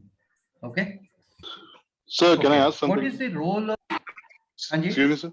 So this, as you said, first line of action, they have to hire a vessel from India, which is Indian registered if you want to transport cargo between Indian ports. Now, what if, sir, if there is a cargo owner who could not find a ship where, say it is an expensive cargo, say, for example, tolling or something, Yes. which is of more value. And, owner feels that, my cargo won't be safe in these tanks. I don't find these tanks standardized for, although every approval is there, but if he feels, this tank is not okay for my cargo, can he hire a ship from outside, or he has to still look forward to Indian registered vessels? No, if ship is not suitable, then he is not suitable. No. If my requirement is so and so, and ship is not suitable, that is what happens every time. The But, agents, they will but sir, keep on rejecting but sir, Indian ship. on papers it is suitable, but as for owners it is not suitable. So do owner have a option of refusing? No, no, That no. is again a loophole. Yes, but loophole. See, if those loopholes are not there or they are implementable, then Indian shipping will grow. But India does not have sufficient ships also, and Indian ships are not suitable also. Many Correct. times they are not fit also. Exactly, right, sir. Yes, yes. So that is why ships are not this thing. Development is not so much, and ships are not fit also. And that is why people will put such a condition. See, agent will search Indian. Suppose Indian ship is there, and he does not have some one point. So that Right. point he will put in his requirement that this point should be there, and then he will say your ship is not fit. Oh, got it, So sir. he So will take foreign flagship. So got it, sir. So terms and condition are set such a way that we can just have Yes. option of okay, got it. Thank you. Correct. So this happens very regularly. So Indian people are at receiving end all the time, but there is no choice. No, nothing much can be done.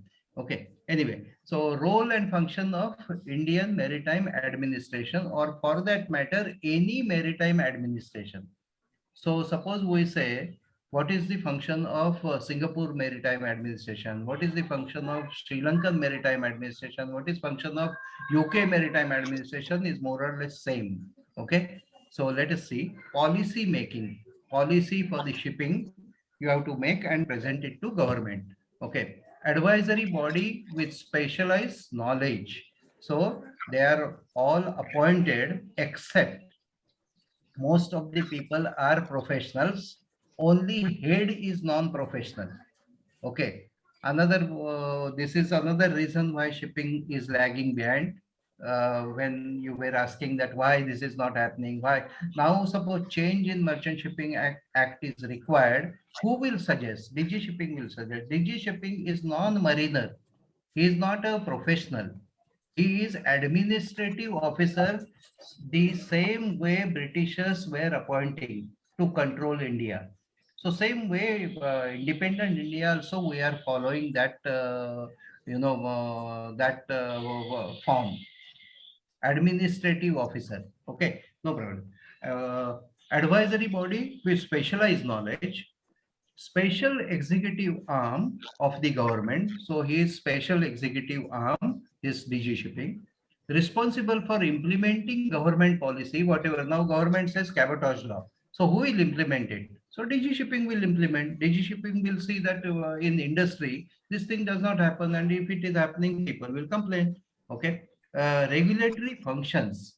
So regulations and implementations and compliance. Okay. Development functions. So development of ports and shipping sector in general.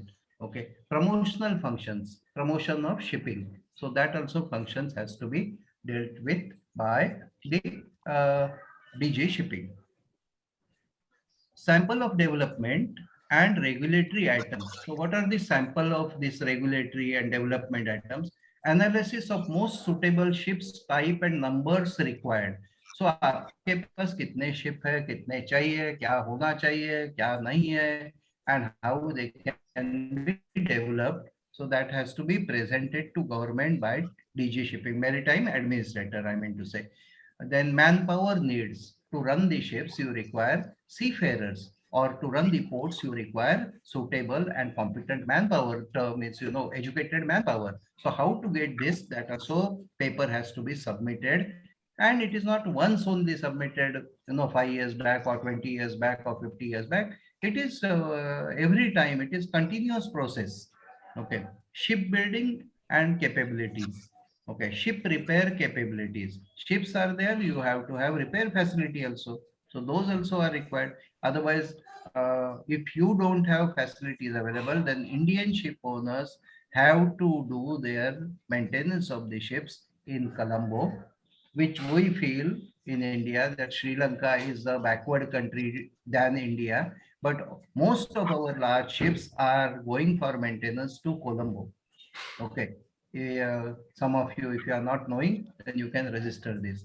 Then our ships were sending it to Singapore. Our ships were sending for maintenance to Dubai. And why not India? Because India, there is not sufficient infrastructure. Okay. Then ancillary maritime industries, support industries. Then suitability of ports. So ports also are required as the ship's sizes and types and different technology. So that is also upgradation is required. Manpower needs of the ports, employment of national seafarers. So seafarers employment is also lookout of maritime administrator. Okay. Regulatory functions must see what regulations are there. Now we have seen SOLAS, MARPOL, STCW. So here I am. Okay, safety of lives, safety of ships, safety of property, protection of marine environment, and also maximum efficiency of ships operations. Efficiency ka term aaya because IMO's that slogan is there: safe, secure, efficient shipping on clean oceans. Okay. Creation, development, protection of national marine skills, conservation of national property, reduction in cost of maintenance of ships, conserving foreign exchange, because you must save foreign exchange also. You should not be just draining the dollars, and country does not have dollars, sufficient dollars. Okay. Avoidance of disasters, so marine casualties, sinking of ships, accidents, that also should not happen. So whose duty is that to see? That marine administrator. Maintenance, maintaining marine insurance premia at an advantageous level. Then providing impetus to marine development. Then protecting the country's image favorably. When you are representing IMO, you must enhance your country's image. That is why I have mentioned there that first time after several years, a shipping minister addressed in IMO. First time. Okay. So this is image. Image of the country is okay. So protecting the country's image, Indian Maritime Administrator's role well defined in Merchant Shipping Act. So Merchant Shipping Act is giving responsibilities to Marine Administrator, and it is having the what should be done, what should not be done, everything is defined in Merchant Shipping Act. Okay. Next now. Specific subjects dealt by DG Shipping. Safety of life at sea, development of Indian shipping, study of international conventions and processing for legislation. ये यहाँ पे आया. What I have explained you already, conventions and passing legislation. So convention, whatever is coming from IMO, International Convention, that has to be drafted, worded, passed through legal process, put into Lok Sabha, Rajya Sabha, and amongst big chaos that has to be passed if it is possible. If it is not possible, then it remains like that only. Okay. So आप लोग एक बार तो देखो ये monsoon session क्या चल रहा है. एक just see one episode of that. Okay. How So our Lok Sabha is working. So it's a fish market, sir, actually. But how? Why? Sir, because I do not understand why. no, because sir, because there should be control. No, there should be people Correct. should be given chance to speak. Only then he speaks. One person. Sir, what sort of politicians? I mean, if you see most of them now, Okay, luckily we'll discuss after, it later. After yeah, the lecture, we'll discuss. After the lecture, we will discuss. Okay, employment of welfare sir, of you- seafarers. Sir, you know well all these things, and you know that because of all these politics, we all are affecting our economic development also. We have to pay price in terms of dirty politics. Yes, correct. Okay. So development of sailing vessels industry. So you have to develop sailing vessels also. Okay, because they are running free on wind. So they are not polluting anything. Like cycles who are operating on the road or riding on the road. So what other vehicles they look at cycle people? Oh, he is making mess. He is not riding correctly. They should not be coming on road. They are not making any pollution. So that is their right. So sailing vessel development of coastal shipping. Okay. So coastal shipping also is required to be developed. And now we have already seen that Merchant Shipping Act 1923, it was renamed as 1958. Okay. So this Merchant Shipping Act is a maritime legislation of India. The DGS as executive arm fully administers this legislation. Then merchant shipping comes under the Ministry of Shipping. DG Shipping was set up in 1949 in order to deal with all executive matters. Okay, so Mercantile Marine Department was set up by Britishers, and India set up DG Shipping over Mercantile Marine Department. And Mercantile Marine Departments, MMDs all over the major ports of India, they became part of Director General of Shipping, same administration offices. Okay, names are remained same, and even duties or something, those also more or less remain same. For practical purposes, the DGS may be called as Maritime Administration of India. So there is a question every time comes, Maritime Administration of India, explain with organogram, 20 marks. So in that time, do not explain IMO. Okay. This is the Merchant Shipping Act. It is with part 26 parts. And this is also given in your text material syllabus. And these are the contents of the Merchant Shipping Act.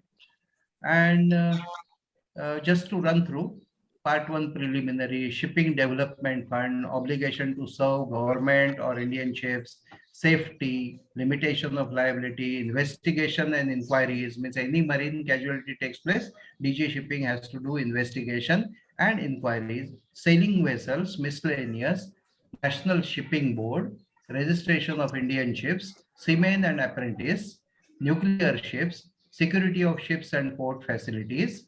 Then this is on your after the US attack, 9/11 attack on World Trade Center, New York. This part was added, security of ships and port facilities. Okay. Then civil liability for oil pollution, wreck and salvage, fishing boats, repeals and savings, and general administration, certificate of officers. What officers will be having certificate for sailing on the ship, like captain's license, we say license, but it is certificate of competency as master. Okay. Then passenger ships, then collisions, accident at sea and liability, prevention and containment of pollution, the sea of the sea by oil, then or control of Indian ships or ships engaged in coastal trade, and penalties and procedures. So how they will penalize people if you are not following this, that is also given under this act. Of course, a lot of things are redundant, and many times they keep on doing some changes, but major of the country, including merchant navy, including maritime administration. Okay, major change is required, but that is not of our, we cannot do anything for that. Okay, principal officers, mercantile marine department, and this is mentioned in your question paper sometimes as PO MMD. So these are not, we are not asking this a separate note on this, both this thing. PO is principal officer working as in charge of mercantile marine department offices. Okay, so Mumbai, Goa, Jamnagar, Noida, Madras, Vizag, Cochin, Tuticorin, Calcutta, Port Blair, these are the offices they are having. And what is their role? So whatever role DG shipping has to play, same thing they have to play locally in local ports. Okay, so see, registration of ships, certificate of officers, passenger ship surveys, safety of the ships, collision and accidents, means investigation, navigation, prevention of pollution, investigation and inquiries, and powers, all powers they have got under Merchant Shipping Act. Okay, so it is just executive or administrative arm of DG shipping in various ports of India. Okay, so POMMD's also duties are more or less similar to your DG shipping's responsibilities. Because suppose some port development is required, he has to put report DG shipping. DG shipping will further work on that and present it to the shipping ministry, and shipping ministry will take it up to shipping minister and secretary for development further. Okay, so let us see further. One slide we will do and we will call it a day. Okay, tonnage measurement and crew accommodation of the ship. So that tonnage convention, international tonnage convention, so this is also coming here. Okay, crew accommodation, then survey of safety of the ship. Survey for the safety of the ship means whether ships are complying with the international regulation which has come into Merchant Shipping Act. Load line inspection, inquiries into shipping casualties and wrecks under Merchant Shipping Act, same. Holding examinations for certificate of competency, so they will be holding even examinations for the seafarers to award them certificates. Survey of passenger ships, here I would like to mention, every passenger ship sails from the port, it has to be surveyed every time ship is departing from port, because so many lives are going to sea, so their lives should not be in danger. So every time ship sails from port, you have to have survey of passenger ships. Okay, but for cargo ships and all, no, this statement is not correct. Cargo ships and all, once annually, once bi-yearly, once 2.5 yearly surveys are good enough. But for passenger ships, every time safety survey is done prior sailing. Okay. Then inspection and approval of statutory equipments, life-saving and firefighting appliances, communication equipment, and other navigational aids.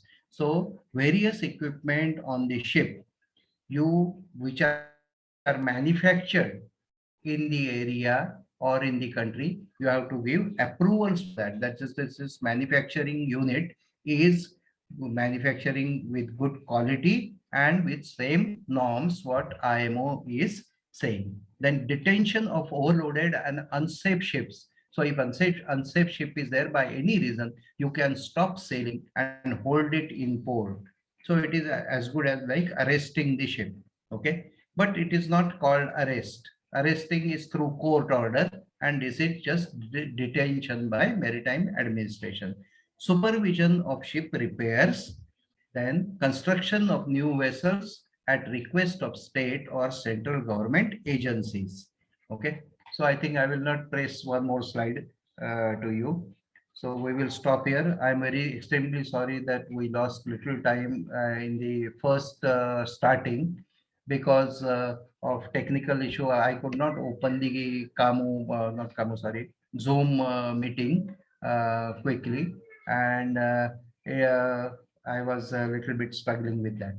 Okay, so sorry for that, and your time, I'm extremely sorry. And just while asking questions, please ask relevant questions because we get little drifted from the subject, drifting away from the subject, which is sometimes other students may not be interested. So they may be, wanting only the material to be discussed here, not what is general. But general is also required because this is current shipping environment. So topic name itself is that current shipping environment. So what is current shipping in the country? What is current shipping in the world over scenario? Okay. So thank you so much for patiently listening. And any questions are there, you can come up now. I'm there with you. Please, students. Or you are feeling too much hungry and lunch is waiting. Of course, this is one Sunday you get after working. Many of you are working, I'm very much aware.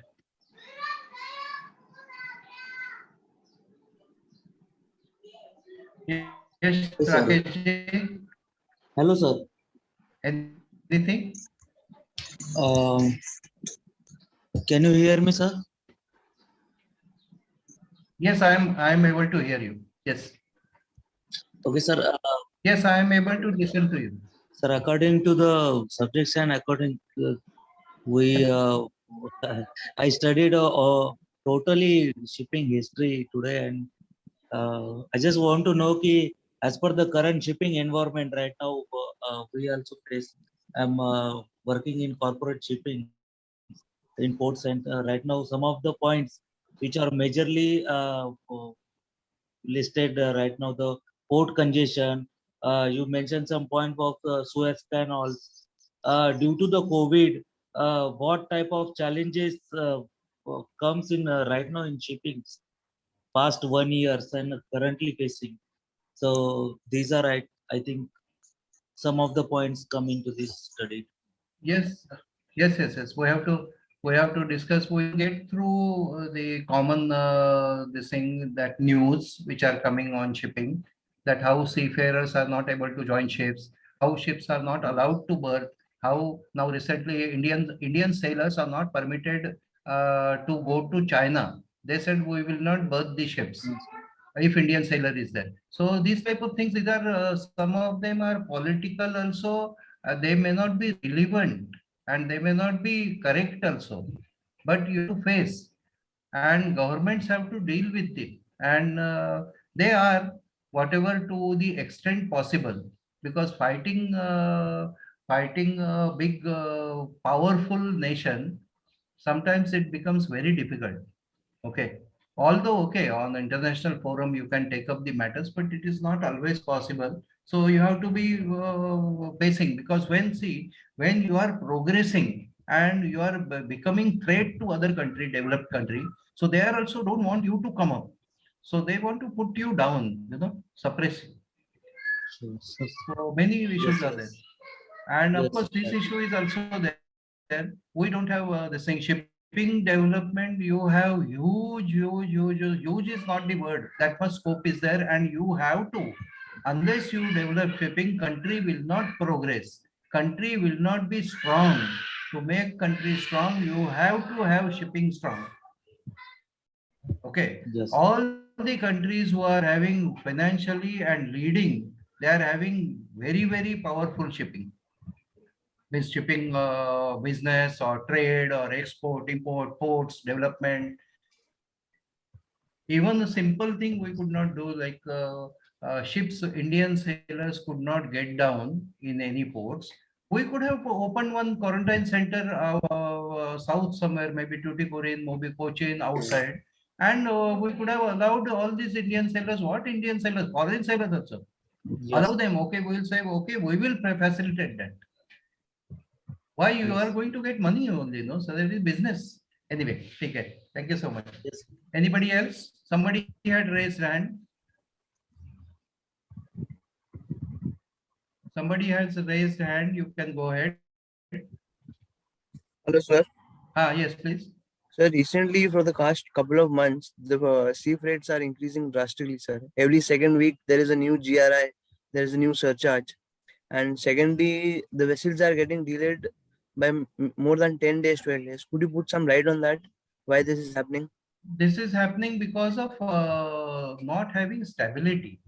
See, demand supply, when it is more or less stable, then this will not happen. But when it is not stable, because of corona, this is happening. Ship is, you are estimating, suppose estimating that we are saying no ETA or schedules, but ship is not moving, able to move by schedules because different type of hurdles the shipping owners or the management companies have to face. And suppose, and out of that one hurdle is, suppose one person, suppose you are in a country and that country tests your seafarer as COVID positive by falsely implicating you. So you are stopped, no, your ship is stopped for now number of days, at least 14, 15 days, 20 days, and so much amount of expenses. So that's why this turbulence is there and instability. Sir, there is one more point to behind rate increase in freightage. This demand is over high and congestion is very all over ports. So, and due to the lack of availability of containerization at port. So the freights are over high due to many of ports. US ports are getting very much high freights right now over the world. From India to US ports, it's the sea freights. It's very much high as compared to other ports. Yes, right because now over the world. Yes. From China to US and India to US. Yes, that is. So that is also the point. The lack of containerization, lack of availability, delay in transit times, and demand of materials movement. Yes, that is correct. Everywhere, and availability also why it is affected because offices, people coming to office. See, like city like Mumbai, they people are not allowed to travel by trains, and without trains, people are not able to reach to their offices. Many of them, maybe more than 50% of the people are not able to reach to their offices. So attendance is not there in office. So how they will go forward? Somehow they are managing two ends. So that is affecting quite a lot in industry. Okay. Anybody else? 100 students are still there logged in. So any questions are there? You can also. Good afternoon. Yes, good afternoon. Sir, recently the Parliament passed the Inland Vessel Bill, which takes all the ports into one account and one law. So, sir, any view on that? Yes, that is a good news. But in industry, people are see anything you do, there will be criticism and there will be welcome. But welcome will be very few because existing system, if you are breaking, there will be normally naturally lot of criticism will be there. But what is happening is very good actually. All these laws are required to be repealed and made suitable for current whatever scenario is there. And you are independent India, they should be for progressing. Okay. Still, shipping has also done quite a lot of progress during last 6-7 years, especially your inland shipping. Inland shipping, if you people are aware, ships are going with containers. Ships means barges. They are going with containers from Calcutta to Varanasi, which was not even thought about or which was not even done. So it is a cheap mode of transport. No? So these type of things are done, but entire thing to change overnight, it is not possible. It is possible only if a revolution is there. Right, sir. Okay. Okay, so if nothing more is there, then I will say thank you so much. Have a good day. Okay. Lectures are coming not very regularly. once a month, sometimes twice a month, sometimes once in 2 months. So you should not forget the subject and keep in touch by reading the material so that you are in touch with the material. And and this subject you have to know more things and you have to make your own answers for the questions, okay, in your language. So that is this is not like mathematics, big subjective question answers, okay. So thank you so much, and I will not keep you waiting for between lunch, which is waiting, and Sunday afternoon you want to have a little relaxed time. So thank you so much, and bye bye. Thank you. Thank you, sir. It was a wonderful lecture, sir. Thank you so much. Thank you so much. Thank you, sir. Thank you. So Thank much. you, sir. Bye. Bye. Bye-bye. Bye bye. Bye Bye bye. bye, sir. Yan bhai. Yes, sir. Thank you very much, sir. Thank And you so much. sir, we are regularly providing the recording to the students also now. Okay. So they refer to students can review those recordings whenever you want to have, or you can read the book also. Books were revised only recently, maybe 2019, I think, 18-19. So those also books are quite nicely worded and quite a lot of information they are giving. Okay. Plus our Google Baba is already there to provide lot of information. Only thing, okay, Google information, most of you must be knowing, Google information always not true. You have to have Wikipedia. Wikipedia is true information because they are testing the information before uploading. But Google, they are not testing any information. Whatever you put up anything, they will show you. Okay. So Google information, although most of the time it is correct, but always it is not correct information. So do not just go with Google. Wikipedia is more reliable information. Okay. So thank you so much. sir. Thank you. Irfan bhai. Yes, sir. Yes, sir. Okay. Thank you. Thank you, sir. Yes, sir. Thank you, sir. Bye.